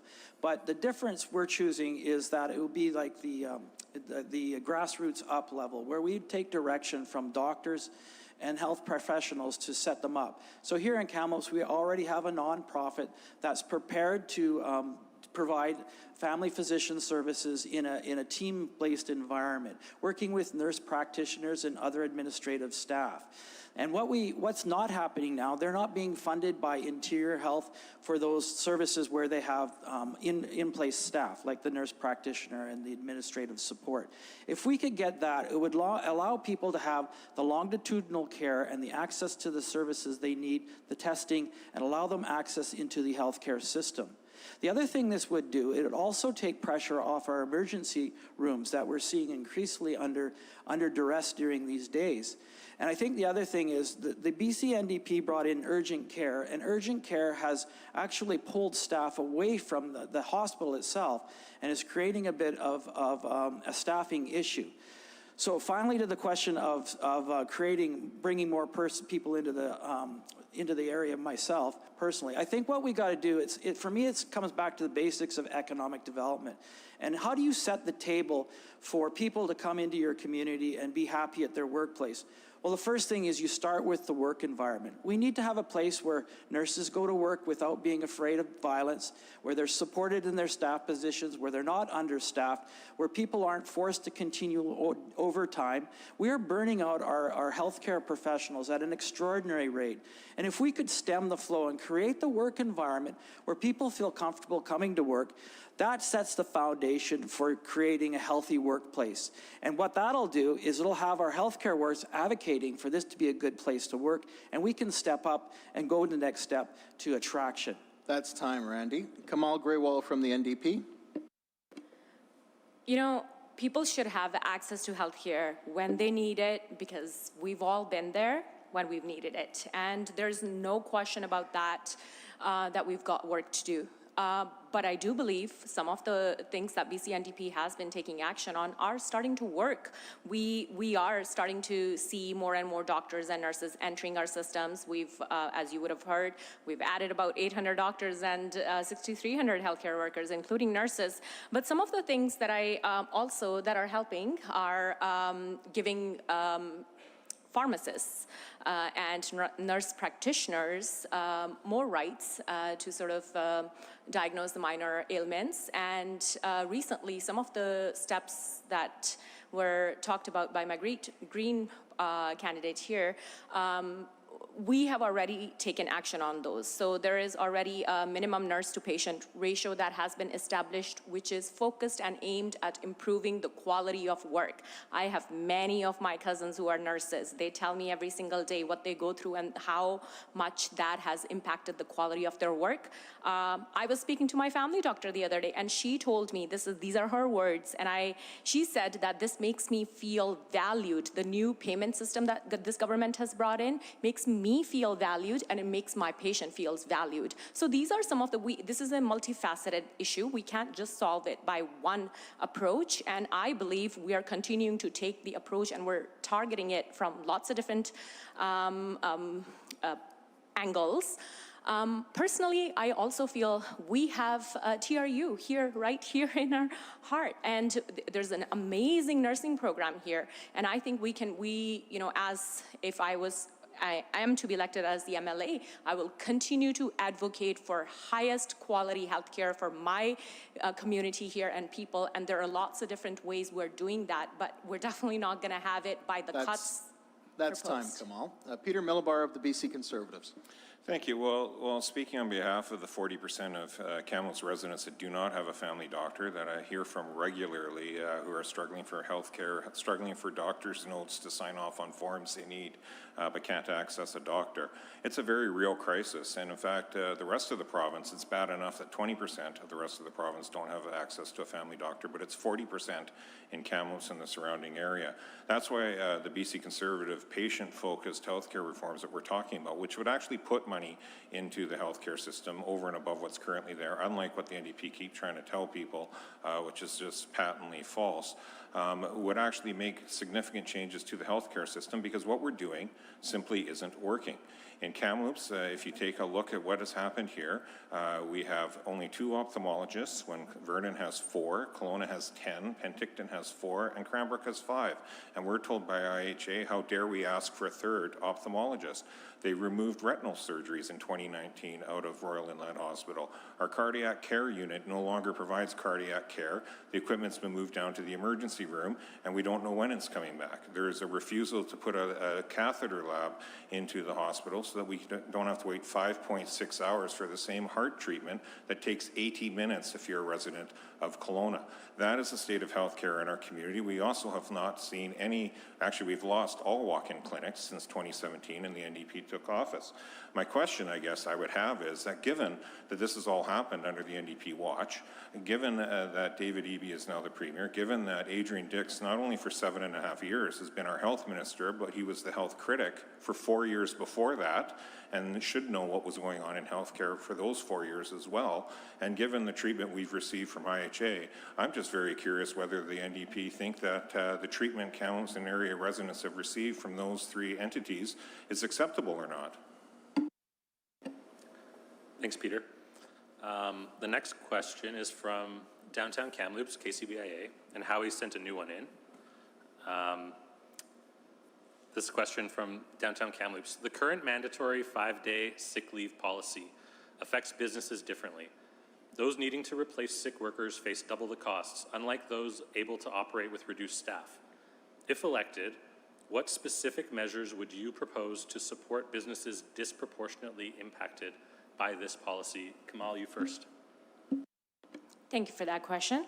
You know, when the 5-day sick leave came in effect, so the laborers were asking for 10 and the business improvement associations were asking for non-legislated one, and then the BC NDP government chose 5 days. So we believe that people should be able to stay at home when they're sick because that's for the safety of your own staff, customers. That at the same time, I understand the concerns and I hear what businesses are saying, especially, you know, we're all dealing with a lot of high costs, whether it's high interest rates. So to answer that question, I believe that, you know, BC NDP government has taken into consideration that small businesses are the backbone of our economy. So there are some measures that have been taken, for example, reducing the tax rate for small businesses from almost by 25%. There's also the employee health tax threshold has been raised so that up to $1 million. So 90% of the businesses can now qualify for that exemption. So if I were to be elected as an MLA for my community, I'll always be willing to listen to your concerns and sit down and work through, you know, how we can find a solution that is going to not put our workers at risk, continue to provide them with the rights that they need, but also make sure that it's supporting the small businesses as well. Thanks. Peter. Thank you. Well, this comes up regularly when you talk to small businesses because it's a massive burden, a cost pressure on them, especially with part-time employees that are triggering the 5 days in the one work site and then 5 days in another work site. And the employers do want their employees to be treated fairly. But really what we hear from them is that this is just one of a series of cost increases that have been put on them over the last 7.5 years while the NDP have been in office. And it's kind of a tipping point. So I think it's more symptomatic of the overall cost pressure small businesses are facing. What we've seen is employers' health tax has been added on. So despite the NDP saying they've removed MSP premiums, they shifted the tax and are actually now collecting almost $500 million more a year off of businesses than they were collecting under the MSP system before. So they didn't remove anything, they just shifted who was paying for it. That's created a cost pressure on businesses. Then they added in the 5-6 days. There's a lot of pressure for them to go to 10 sick days, so we're not sure if they're actually going to follow through on that after the election or not, but that would add to that as well. You layer in that they're sitting on $1.8 billion of surplus WCB WorkSafe premiums that they refuse to refund back to businesses in a timely fashion. That's over and above the excess money that WCB needs to have in reserve to operate properly. It's all of these types of cost pressures that are layering on and really choking out our small business sector at a time when they they need support the most, because as we're seeing, you know, with the Amazon Primes of the world competing with them, they need to be cost competitive every step of the way while still ensuring that they can provide a safe and good working environment for their employees, but be able to afford to provide that workplace at the same time. Thanks, Peter. Randy? Yeah, you know, myself, I've been talking to the businesses in the downtown core and the North Shore, and I understand the cost pressures they're under, especially right now with a number of them facing some pretty onerous revenue declines with some of the things that are happening downtown and on the North Shore. For me, it's about the balance. We gain something with the 5-day work week. We gain the safety of not having people come to work sick and affecting other workers. And I think that in itself is a value to the business community if we can let that work. The challenge with specifics is you're going to have to look at the whole system. So Peter, although he didn't give you specific solutions outside the outline, both Peter and Kamel outlined the specific issues that you face. So I think really to give you a specific direction or specific answer on what we can do, that's going to take something that's going to have to be worked with the business community to come up with what is going to work best for them. Thank you. We'll stay with the business theme. Question from the Kamloops and District Chamber of Commerce. The costs of running a business in the province continue to climb, making it difficult for businesses to succeed and to grow. Businesses employ people in our communities and contribute to the provincial tax base for the services we depend on. To continue to operate as a business, they must be profitable. As costs escalate, their ability to remain in business becomes harder. Recent polling conducted by the BC Chamber of Commerce shows 7 in 10 employers believe that the cost of doing business in BC is higher than in neighboring provinces. 83% of British Columbians believe the government plays a role in helping local business success, with tax reduction seen as the most effective measure to improve success. The question from the Chamber, if elected, how will you reduce the cost of doing business in BC? We'll start with Peter Millibar of the Conservatives. Thank you. Well, there's no doubt that BC has become the least competitive jurisdiction to operate in all of Canada, if not North America. In fact, if you compare us to the American states, I think we would be just ahead of Alabama in their scale of success of a state, and Alabama is down on the very bottom. Yet, interestingly enough, Washington State is, I believe, number 2 or 3 in the United States for prosperity and competitiveness. And so it shows you that geography isn't the sole deciding factor here. In fact, we should be much more competitive. We should be thriving much more than we actually are as an overall economy. That's why we've committed to taking an overall look at all of the tax structure that has been hammering away at small businesses, but also people in their daily lives as well. The BC NDP have added $22 billion to the yearly tax bill that all British Columbians and businesses pay every single year. They used to collect about $26 billion when they took government. It's now $48 billion in taxation. We're not getting any better results for that, and the business community is bearing the brunt. And it has a very real impact on the services that we can afford to provide. The latest economic update from the province of BC showed that they lost $700 million in corporate tax revenue over the first quarter of this year. That directly impacts our ability to provide schools, hospitals, and the supports and the services people rely on. So we need to have that thriving business community, and it starts with making sure we have a competitive business taxation structure across the board. Apologize for leaving my mic up there. Okay, Kamal Grewal from the NDP. I think when we're talking taxes, taxes are actually lowered for small businesses, as I mentioned earlier as well, from 2.5% to 2%.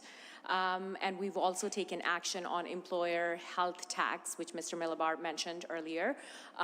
So if you have a payroll up to $1 million now, you don't have to pay this tax. So that includes about 90% small businesses. Yes, there's been other variables that are contributing into the pressures that businesses and all of us as individuals are feeling as well. You know, during pandemic, nobody expected the interest rates to go this high. but interest rates are starting to come back. So this is why our government stepped in. Instead of giving loans, we were giving out grants to businesses, because we understand that small businesses are the backbone of our economy, and we have to continue making efforts to make sure we support that.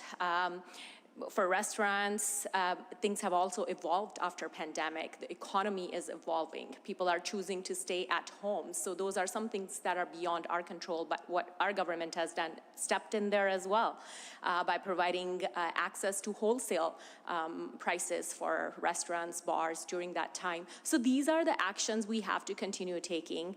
The taxes for the top 1% to 2%, they are paying 1% extra. We believe in having a fairer and just system for all members of our community. We don't want to be leaving certain members of our society behind, but businesses are the backbone, and we are doing everything we can. And most certainly by providing, tackling labor challenges and training our workforce to be skilled and ready for future jobs that this economy is creating. With Mr. Millibar's new party, all they're proposing is cuts, so I don't really see how that would fix the situation. Randy Sunderman from the Green Party. Yes.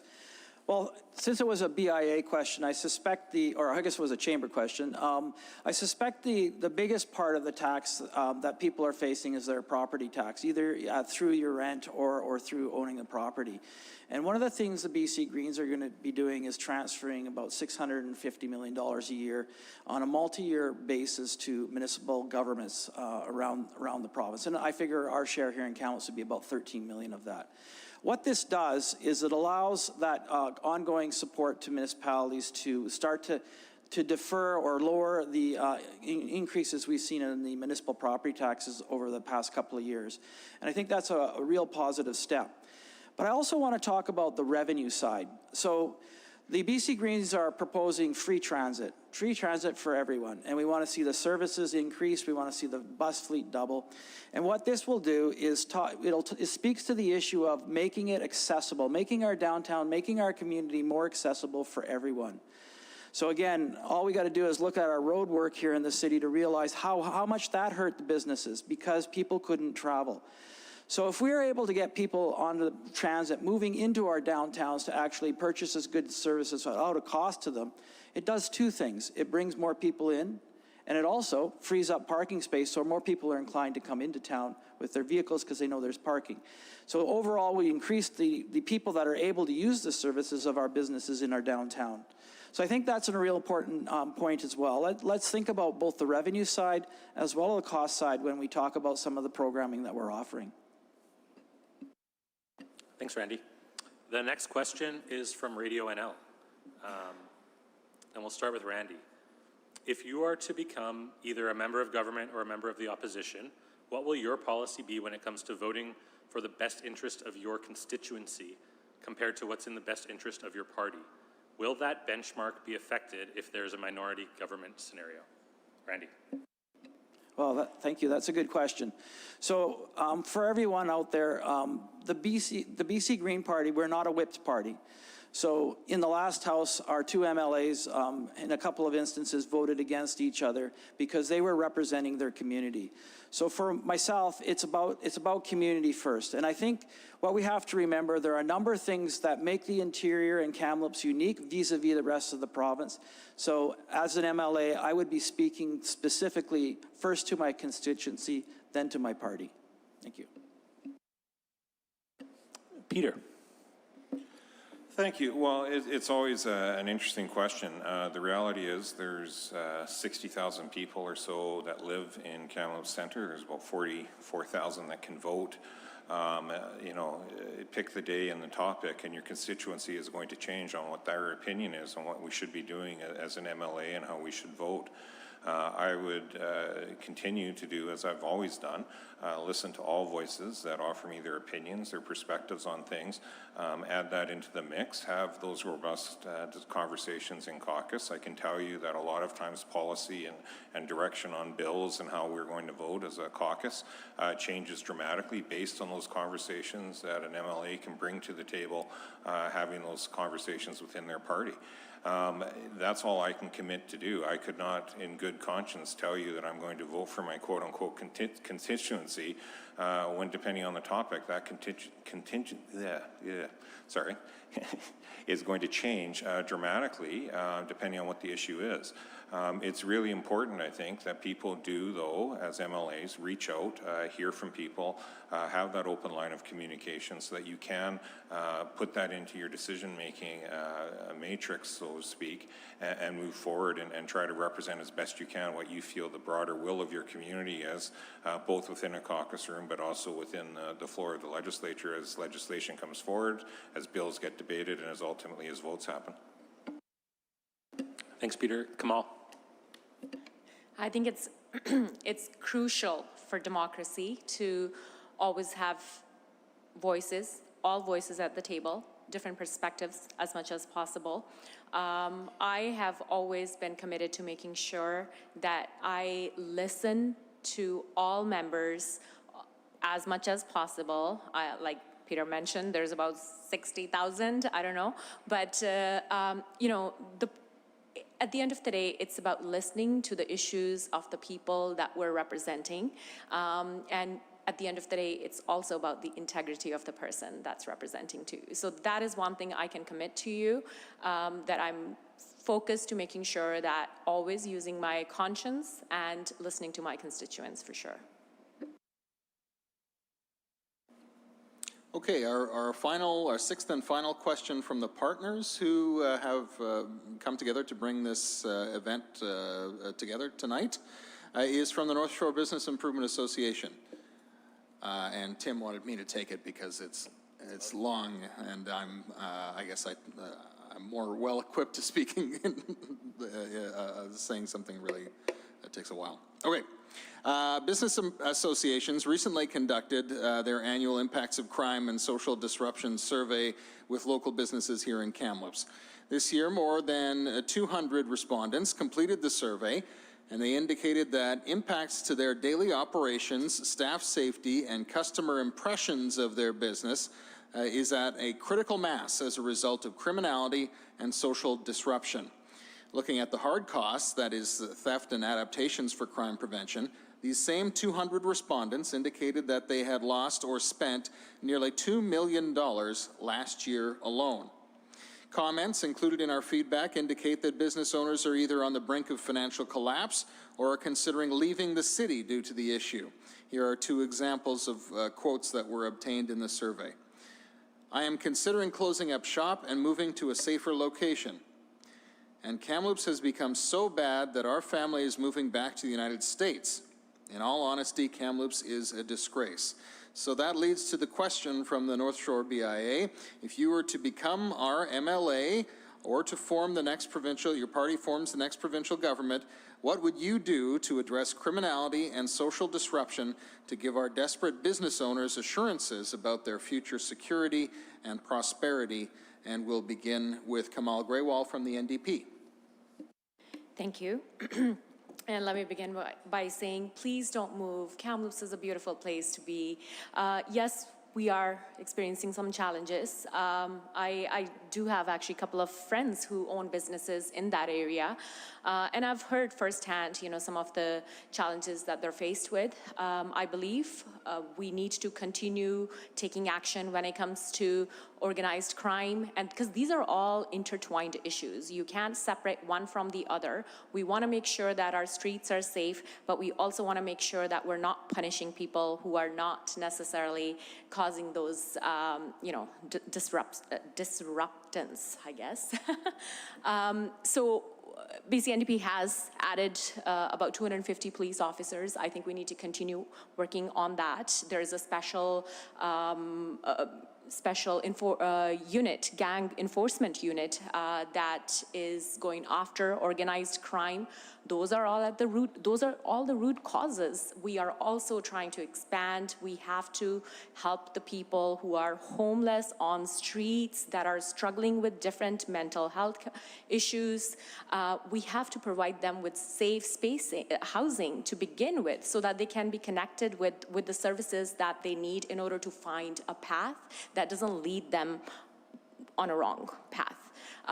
So I think those are the efforts that are being done by this government, and I believe that we got to continue working on that. There is a small business impact grant that is put in place by this government as well to help businesses with unfortunate situations like those. That being said, I think it's important to invest in services that help us target and tackle this issue from multiple angles, whether it's investing in mental health services, whether it is investing in more policing, it's enforcing stricter laws on the organized Sorry, crime. Kamal, that is time. We'll move to Randy Sunderman from the Green Party. Yes. Well, I think the challenge here is it's a holistic set of issues. It's not one issue. So my conversations with the business community would be primarily around the opioid crisis and what we're seeing with that. So again, the idea of we need to get tougher on organized crime. There's no question. We're checking 1% of containers coming in from offshore. The next thing is, how do we work with the people on the street? How do we keep them safe? How do we start their transition? So that's the whole thing around safe supply, appropriate housing, getting them into the housing transition format. But there's another element to this as well, and that's poverty. How do we create the housing supports that have to be there for all people? Maybe they don't have addiction issues, but they're on the street because they're just poor. So I think we got to think about all of the elements as we move through. The other piece of this is creating that holistic 4-pillar platform that actually works. And we can talk about the pieces of the pie, but until we put all the pieces together, we're going to continue to struggle. Finally, there has to be consequences for bad behavior. Talking to the business community, we know that there's individuals that have repeatedly caused them damage, either damage to their windows or outright theft. And that in itself is a rolling system that is what is creating the challenges for our business community to the point that we have these conversations that you're getting in your survey. But I'd like to add one more point. And that's how we work with our business community. We need to start looking at a grassroots up solution. I know the CAP program was a good example of where we created street presence in our community. There are likely other local projects that we should be doing that will create a narrative of new direction for our communities. And I think that's another piece of the pie that we're not talking about. Thanks, Randy. Peter Millibar from the BC Conservatives.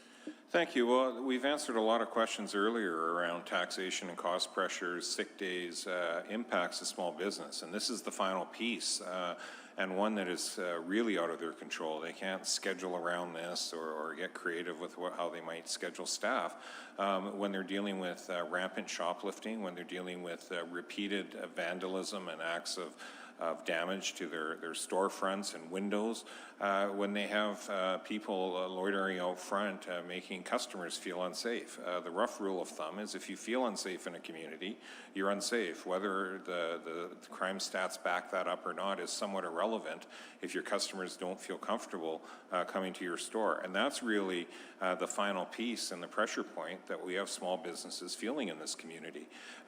You know, we need to start to have consequence for people's actions. It doesn't always mean jail, at least on the first couple of offenses, but they need to actually be moved through our system and dealt with appropriately and start to understand that there will be consequences and they will be dealt with, not just simply taken downtown, have the police get frustrated because they're released a couple hours later and they're either in the same part of town again or a different part of town doing the same types of crimes again. The business community can't withstand this type of ongoing onslaught that they've been receiving on the receiving end of for so many years now. So that's really at its core what we need to get to. We need to get back to that consequence piece. Again, that predatory type behavior. I'm not talking about the panhandler. I'm not talking about those that are desperately in need of those social service access. Absolutely, we have to transition and push those people over into those streams. But we need to get serious about dealing with the people that are actually truly causing all levels of crime in our community and making people feel unsafe and driving the cost of business sky high. Thanks, Peter. Now we're going to go to our Slido questions, which come from people who are watching. And if you want to submit one, you can do it at slido.com, and you enter the code 1218628. The first question from Slido. Healthy communities have vibrant professional arts scenes.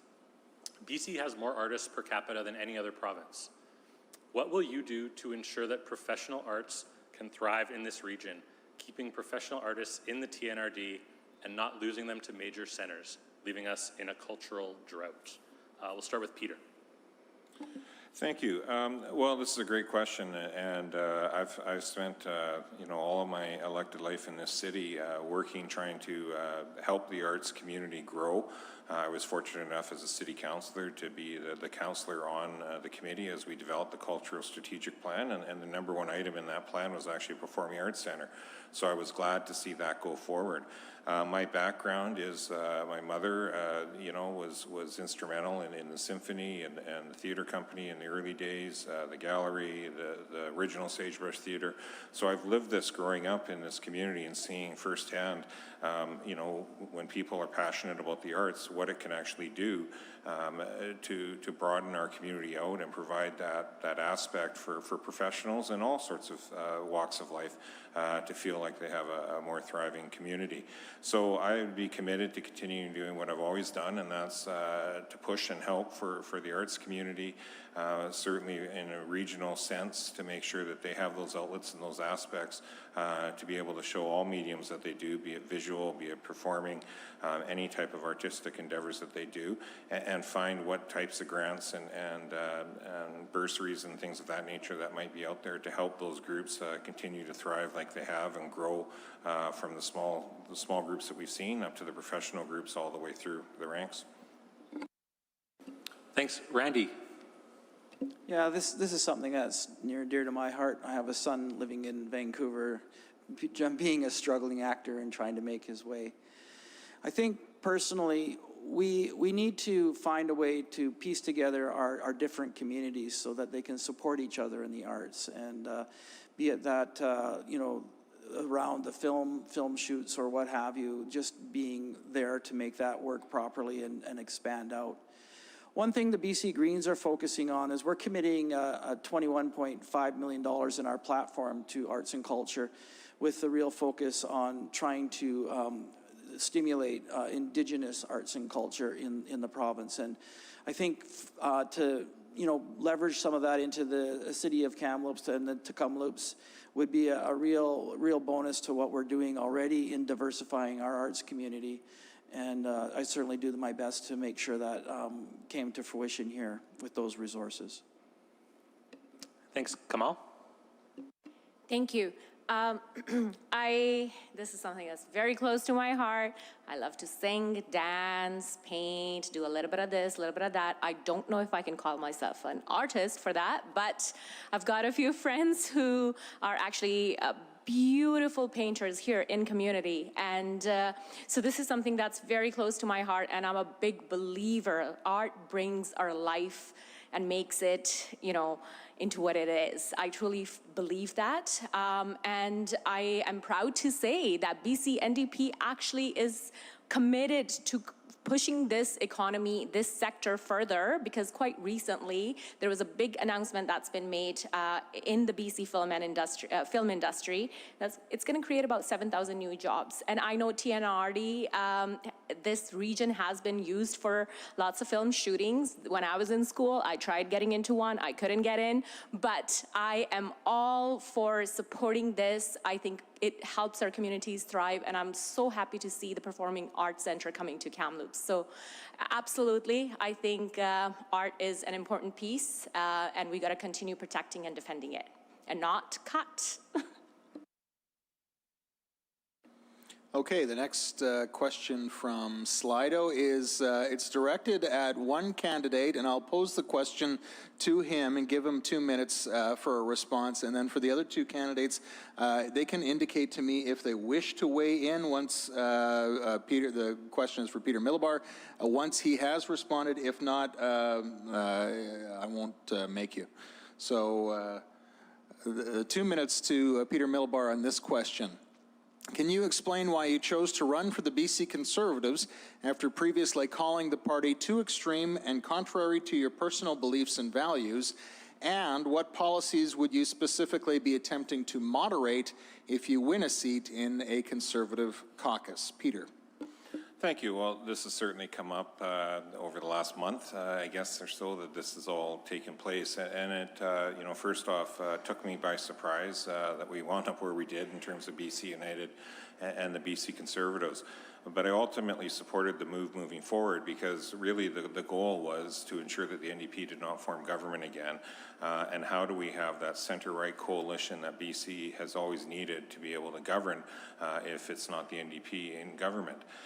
The reality was trying to do this ahead of the election instead of after an election where, you know, it would have been 4 years in opposition and trying to figure out how to come together as a party, as we saw with Social Credit and the BC Liberals and when all those parties moved forward. You know, it was something I did give a lot of thought to. I didn't come to the decision quickly or easily. And yes, I do have differing opinions, particularly on some of the social policy aspects that some candidates have talked about over the years. However, as I referenced earlier, even in caucus meetings under the BC Liberals, we did have MLAs that had social conservative views. We would talk things out in the caucus, and you ultimately come forward with a position.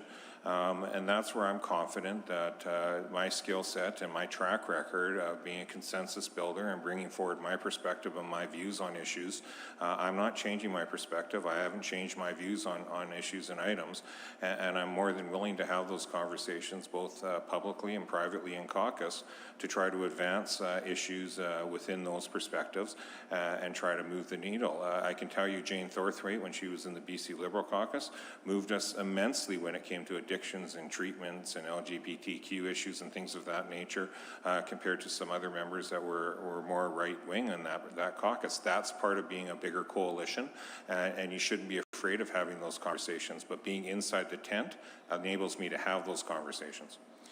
That's time. Do Kamal or Randy wish to weigh in at all on this question? Kamal, 1 minute, please. I have one question for Mr. Millibar. His previous leader, Mr. Falcon, and him were saying that John Rustad, the very reason he got kicked out of the caucus is because he doesn't believe in climate science.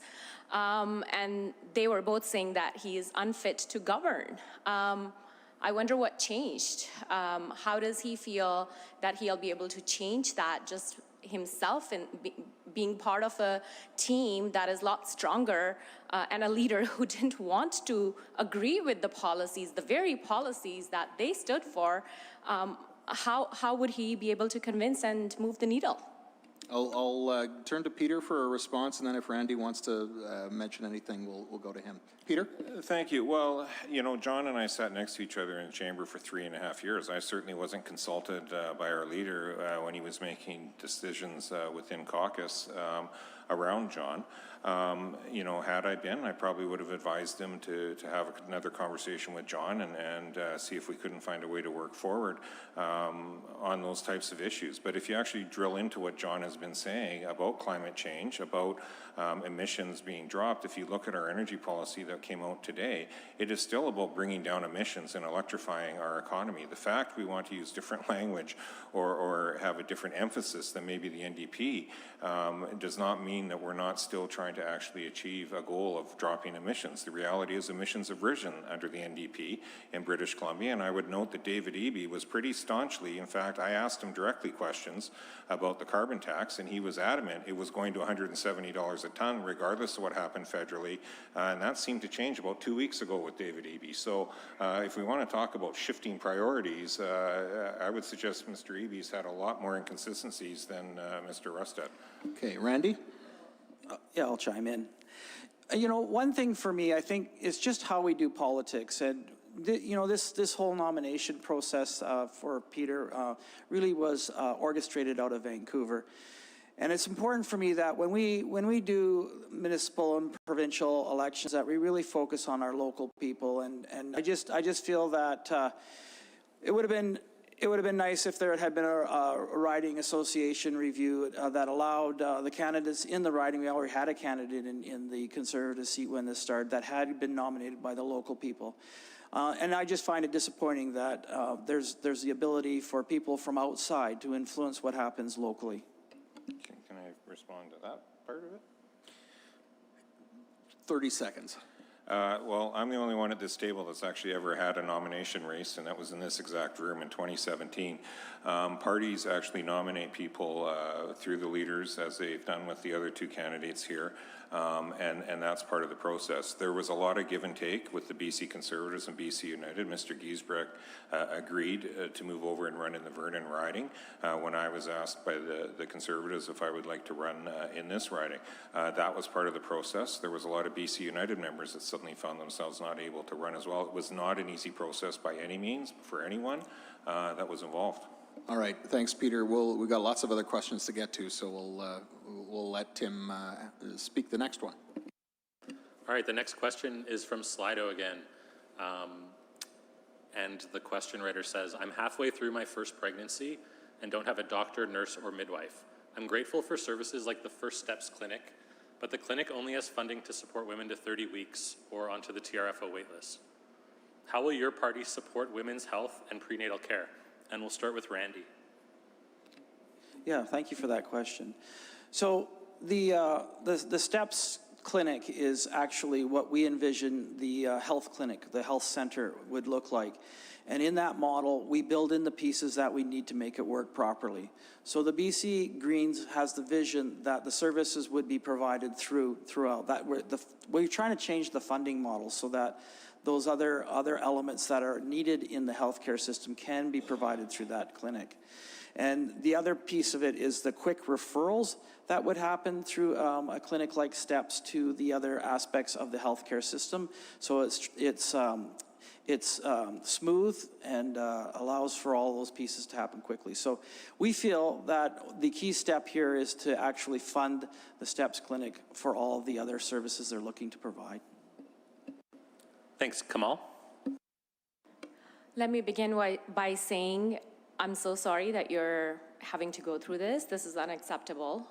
You definitely deserve the care, especially right now in this situation. You know, I can say, your question says, how will your party support women's health and prenatal care? I think I can say this with pride that we're the only party that actually stands for the rights of women and their ability to make the decisions and their own choices. So this is something that is very personal and close to my heart. It's, you know, part of the struggles that we're facing with healthcare system right now is the lack of enough doctors and connecting people with the family doctors. The healthcare registry currently is working on that, but this is unacceptable, and this is why I want to make sure that if I am to be elected as an MLA, I would continue to advocate, and especially for prenatal care for women who are in a situation like yours. And, you know, some of the things that add value to our lives, I myself know this personally, you know, free contraception, having an IVF option, which is offered by our government. Cuts don't help that, but I understand that this is difficult, and I'm committed to continue advocating for that. Thanks, Peter. Thank you. Well, to be clear, John Rusted's been very clear that we are not changing, BC Conservatives are not changing any of the access to healthcare options that women have in British Columbia, be it IVF or contraception or any of those issues. Just to put aside yet another non-factual NDP speaking point. But the NDP would have to advocate very strongly for prenatal care in Kamloops, and I can attest to that because I've had to do that over the last 2 years. We had funding cut, and TRFO had to essentially close to be able to have money put back into the system by the NDP so we could have maternity supports in this community. The answer was that people should go to Royal Inland Hospital. The problem is, after 20 weeks pregnancy, you're sent up to the maternity ward, not the emergency room, which means the maternity ward was suddenly charging to have to try to provide prenatal care. Then the First Steps Clinic had funding for 6 months, but it was told it was going to run out on May 31st, and maybe we'll have money for it, or March 31st, but maybe we'll have money for you on June 1st. So you know, we'll let you know then. What exactly were they supposed to do with pregnant clients in that time frame? And it was an 11th hour emergent funding that came through to try to keep that clinic going, mainly, frankly, because we were putting a heck of a lot of political pressure in Victoria. And if anyone's wondering, they're welcome to go to my Facebook page and see the question period questions I had to ask Adrian Dix repeatedly on both of these maternity clinics to try to make sure we had acceptable services accessible in Kamloops. That's the NDP track record, and it's not acceptable. Our next question from Slido, and once again, for those who are watching, you can participate and ask a question or upvote someone else's question to give it more priority by going to slido.com and inputting the code 1218628. This question, I'm going to read it verbatim. It is not my wording, and it also contains a hypothetical, so just be aware of that as you're listening to it. The question is, sexual education was brought into schools to ensure all students were aware of what was normal and what was sexual abuse. Do you support removal of the SOGI curriculum, knowing it will increase child sexual abuse, including in their own home? That's the question. We'll start with Kamal Grewal of the NDP. SOGI was brought in by BC Liberals, and it's a great initiative, and we, BC NDP, has been defending it, and we have no plans to remove it from the curriculum. And I think children have the right to know that they can feel safe no matter where they're at, and providing them with that education around, what it's like to have different members in our community, and it's about bullying. No one should be able to bully anyone just simply based on their identity. So this is something that we definitely plan to support. Peter Millibar of the Conservatives. Thank you. Yes, and SOGI was brought in. My understanding was brought in when the Canadian Charter of Rights and Freedoms was changed to also acknowledge sexual orientation and gender identity, which stands for the SOGI acronym. It's unfortunate that the acronym, frankly, has been batted around as much as it has. The core piece of it absolutely needs to remain in our school system. Does it need updating? Does it need to make sure that parents are comfortable that age-appropriate is happening in the classroom? Absolutely. But there is no ability to get rid of the fundamental core premise of it, nor should there be. Students should feel absolutely safe and not be bullied in schools, be it on sexual orientation, gender identity, on race, or on religion. Full stop. There should be no question around that. So I want to make sure that whatever support programs we have in place for our educators is age appropriate. And frankly, whatever the acronym of that module to train our teachers is less important to me than making sure the core fundamentals of those premises that those children are to be safe and supported and not bullied in the schools is maintained. Randy Sunderman of the Green Party. I guess we'll all agree on this one. So yeah, the BC Greens also support SOGI, and we look forward to, bringing on new programs to prevent bullying and increase understanding in our school system. It's unfortunate that people see that the challenges we have in our school system don't see the challenges we have in our school system to make it inclusive and everybody welcome. And we will continue to advocate that this remain. All right, the next question from Slido is very open-ended.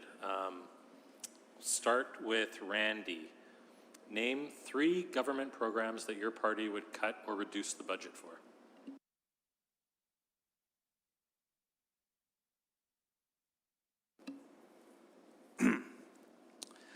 I guess the one that we would be focused on at the top of the list, and this is one of those ones that comes out of the blue, you're not quite too sure what to do with it, but certainly the expenditures, the subsidies that the province is giving to LNG, we see that as a real detriment to the future of our greenhouse gas initiatives.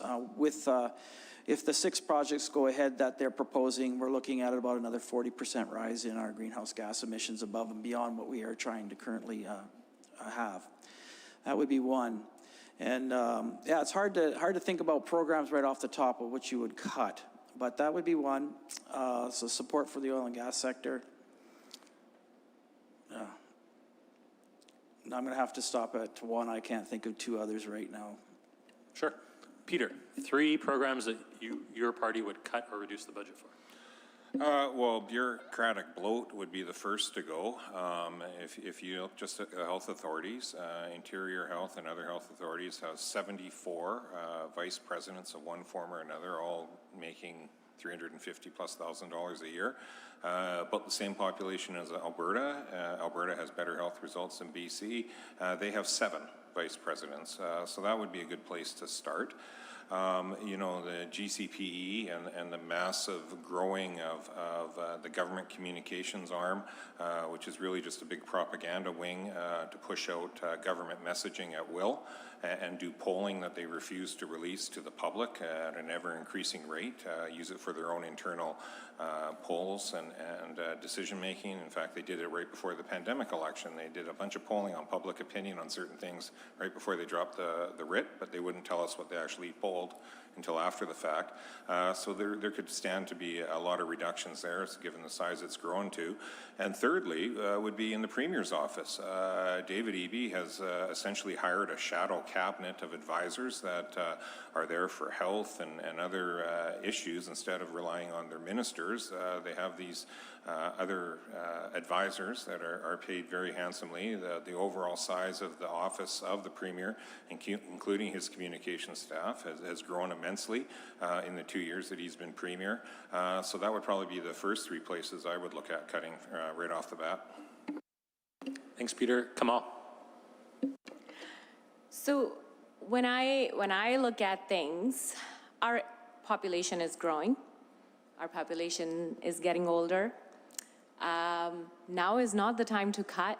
If there is anything we should be cutting the cost for people. So a couple of things that David Eby has promised is if federal government were to remove the carbon tax, he would consider re-looking at it, and we will remove it for consumers while making sure that the big emitters still pay. We will cut the income tax on 10,000 extra income, which was announced a couple of days ago. That will help people with the costs. So we shouldn't be cutting on, think of it as putting in an investment. As our population is growing, now is the time to be making those vital investments. If we don't make any investments, we're gonna have a broken system for the rest of our future generations as well. So I believe now is not the time to cut. It is actually the time to be making investments, but cutting costs for people. Peter, you can reply. Thank you. Just seeking clarification. Under the current carbon tax regime that this NDP government brought in, heavy polluters actually pay at max $30 a ton whenever an ounce is at $80, $95 a ton. And in fact, if they're under their emission standards, they get a credit back. They pay actually zero, yet the consumers are still paying it. Are we hearing now that, in fact, the NDP policy is that the removal of the carbon tax on the consumer side, unlike the BC Conservatives that say we'll just remove it completely, even though we're the most uncompetitive business jurisdiction in North America, the move is to go from a zero carbon tax on heavy industry right now to them paying the full shot of $170 a ton that they currently are paying zero on? So I think before we get into any of that, it's important to remember that carbon tax is in place. It's a federal government requirement. So even Mr. Millibar's party is proposing to cut the carbon tax, it's actually beyond their control. So what David Eby is saying is that if federal government, because if they fail to defend the carbon tax, we all agreed on it as British Columbians that there should be price on carbon. The idea of carbon tax is to encourage consumer behavior to not have to pay it, but given the cost that we're experiencing these days, we're hearing from people, from consumers firsthand, that this is adding to the living costs. So what we're talking about here is if federal government fails to defend the carbon tax, that we would look at removing it from the consumers, but make the bigger polluters and emitters pay more. All right, our next question from Slido. How does your party plan to support young families in accessing affordable housing, renting, and buying. And we'll start with Peter. Thank you. A wide range of areas. Removing the carbon tax would be a good space, especially on home heating and at the pump. That would help young families immensely. If the NDP had their way under carbon tax, the $25 worth of natural gas you use to heat your home, when you see that on your bill, the gas charge, at $170 a ton, you would add $95 in tax to that $25 worth of gas. That's why we're saying we would remove it. The NDP don't seem to know exactly which way they're going to go on this yet, but we'll stay tuned for that. The other piece is John Rustad made it very clear that we would be bringing in a tax deduction for your rent or your mortgage for up to $3,000 a month. That means that when you file your taxes, you'd be able to get a substantive tax rebate back into your household as well, by recognizing that those monthly costs have skyrocketed over the last 7.5 years. We have the highest rents in Canada, the highest housing prices in North America. And so we truly think that it's time for you to get a bit of relief on your bills that way, by giving real relief based on your rents and based on your mortgage payments. Kamal, go ahead. Young families can use help on all aspects, whether it's housing, renting, or buying. So some of the efforts that we've heard, people that they're struggling with affordability, especially with housing and cost of living in all areas. So the rebate, Rustad rebate, is actually not even going to come in effect for people. You won't get the maximum benefit from it up until 2029. What David Eby is proposing is, if we were to form government, it will start out with $1,000 benefit for an average family right away, with then again cutting 10,000 more from provincial taxes of your income. So increasing the threshold of income that is taxed provincially by another $10,000, which will benefit average families by at least $1,000, because we recognize it's not going away. It will be for all 4 years. We know people need help now. They can't wait for another year for them to figure out their rebate and then start getting help. Young families also need help when it comes to affordable childcare. We've been making progress on that. There's a lot more work to be done. Those are the things that help average everyday people like me, myself. Driving costs a lot. Cutting down cost on that. Some people don't like it because we've fixed it so good that it's actually only benefiting the consumers now and the public. So these are some of the measures I will continue to advocate for as part of if we were to form government under David Eby as BC NDP. Randy Sunderman. So on the issue of affordable housing, the BC Greens are proposing a number of platform pieces. One is the investment in 26,000 nonprofit houses or units every year at about $1.5 billion. This is really key to driving the people into the affordable housing market. We're looking at the non-market housing side. The other item we have is protecting existing rental stock, and we're proposing to put $500 million towards that every year in order to make that, $500 million every year to protect that. But another element that we're going to be working on is working with communities to build cities almost, where we help them build the entire neighborhood, build the entire area. We think about the green space, we think about the housing, and we want to create these places where we can put all the infrastructure. We're looking at supporting municipalities with $650 million transfer of infrastructure dollars every year. And what we're hoping to do is create an affordable unit that's more of a community instead of these cookie cutter box type units that we're looking at with a lot of the programming that's coming up now. So starting to create that community-based type of housing. And these three elements we think can really start to make a dent in affordable housing in this province. Go ahead, minute, Peter. Thank you.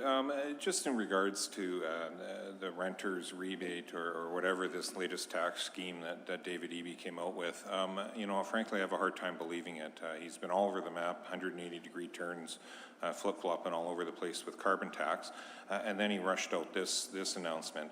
And if we want to talk about timelines, The reason I'm skeptical and cynical about these types of announcements by the NDP is in the spring of 2017, everyone was told there'd be a $400 renter's rebate. Vote for us and you'd have a $400 renter rebate is what the NDP said.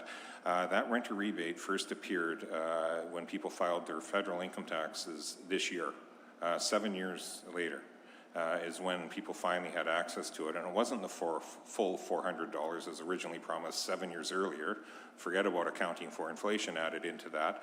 But it was for a small percentage and almost nobody qualified for very much, if any, of that $400. So that's why I have a hard time believing this latest promise of immediacy and trust us with the checks in the mail.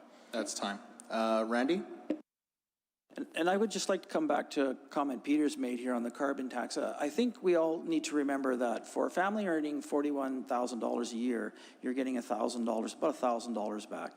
And under the BC Greens platform, we're looking at transferring more money back with the carbon tax. So to say that this is the burden you think it is, by and large, about 7 out of 10 people are getting money back from their carbon tax rebate. The idea of the carbon tax is to incentivize people to change their behaviors, not to punish them with the pricing.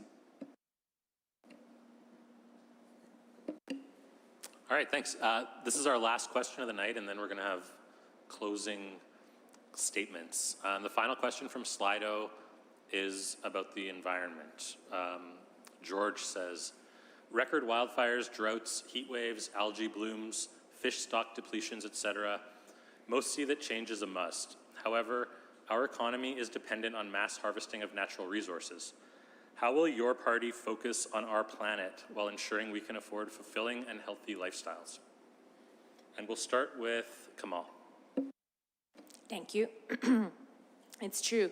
Climate change is real. Hence, we're seeing all these impacts, wildfires, drought, water supplies being damaged, and our food that farmers are hoping to bring to us, to our tables, all of that is being impacted right now, and it's important to take climate change seriously. And I think the path that we're currently on, we worked with BC Greens to develop one of the most ambitious plans, Clean BC, and we are committed to making sure that we continue transitioning our economy into a more innovative, sustainable, and responsible economy, while also making sure that there is we're not leaving a number of people behind while we're doing that. So there's how do you tackle some of those things is by investing in training and providing people with newer skills. We recognize that technology is changing our landscape drastically. So I think we're committed to making sure that we're protecting our climate. We're also committed to making sure that we're working with First Nations to find ways to protect our old growth. So we're committed to climate change, and we believe in it, unlike some of our leaders here don't even think it's urgent. So I think we have to continue taking those efforts, but also making sure that our economy is thriving and keeping a fine balance between all of that. Thank you. Thanks, Randy. Well, the BC Greens understand that our ecosystems and our economy are interlinked and interconnected. So the first thing we have to do is protect our ecosystems, and we're proposing a number of things. We need to come up with a way to protect the ecosystems to the point that they are secure and sound. And what that might mean is upwards of 30% of the land base needs to be protected moving forward. The other element is the BC Greens are proposing a watershed security fund. It would be about $1.5 million, where we would actually invest in our watersheds and start to help restore them, make them healthy. Healthy ecosystems are in themselves more resilient and resistant to wildfires. A number of the things we've seen on the last bakes that actually stimulated a lot of the wildfire situations that we have. If we're able to do that, I think the next step is to focus on how we can revitalize our industries, particularly an industry like forestry. Forestry has become so commoditized that we are unable to extract the wealth that we once did. And my vision is that we would have a review of or a redistribution of the forest licenses so that it's a competitive market, give the Americans what they want, and allow small business to once again innovate on the land base, and allow the actual allow the actual wealth to be created again.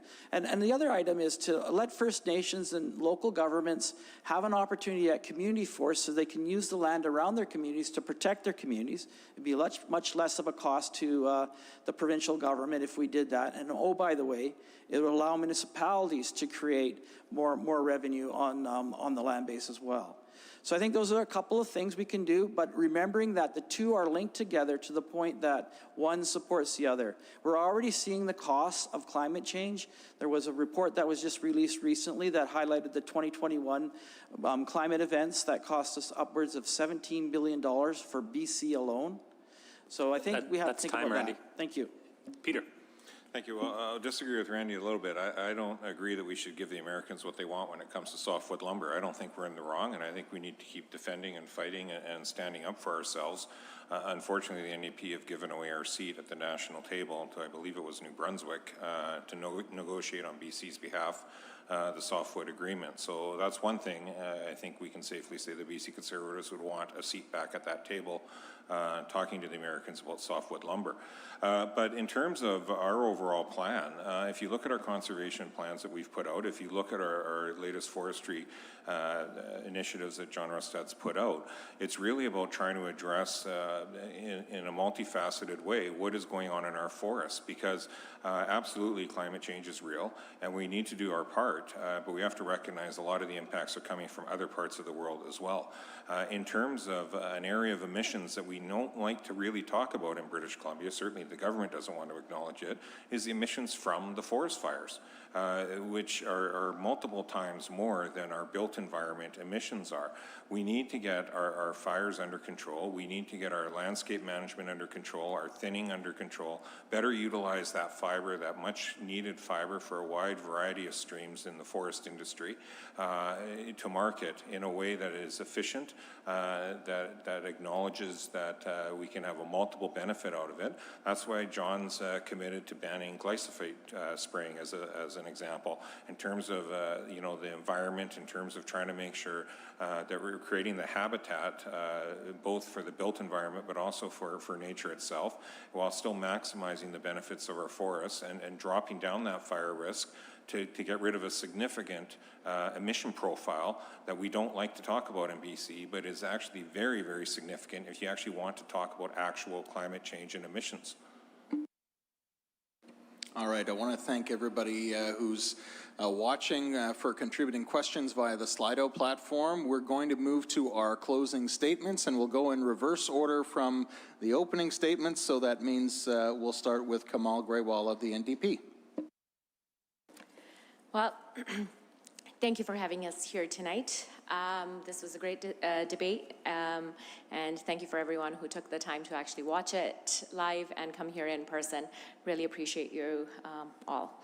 So I think today was an excellent opportunity for you to hear from us, all of your candidates that represent different parties and platforms. As somebody who loves working with people, somebody who's committed to finding solutions to the challenges that our society is facing today, and as British Columbians, I am committed to making sure that, you know, we're tackling these challenges head on. And as part of the BC NDP team, I believe that's what the action is happening, and it is to make sure that we make life better for all people here in British Columbia, not just a select few, and that includes everybody with all different demographics, even the ones who don't vote NDP. Everyone has the right to feel safe in their communities. Everyone has the right to access healthcare at the time when they need it. You shouldn't have to use your credit card to access it. Your healthcare card should work for that. So I recognize all of the work that needs to be done, and I believe BC NDP, under David Eby's leadership, we're headed on the right path. We have the plan to take this province forward and the courage to make the decisions to find solutions and tackle some of the these challenges that we're experiencing. I do not believe that the cuts that BC Conservatives are proposing are the way to move forward. Our populations are growing. We need to be building an economy not just for today, but for the long term and for future generations. So it's important to make sure that we invest in our people now, and I believe BC NDP and David Eby is doing that, and I'm proud to be part of that team.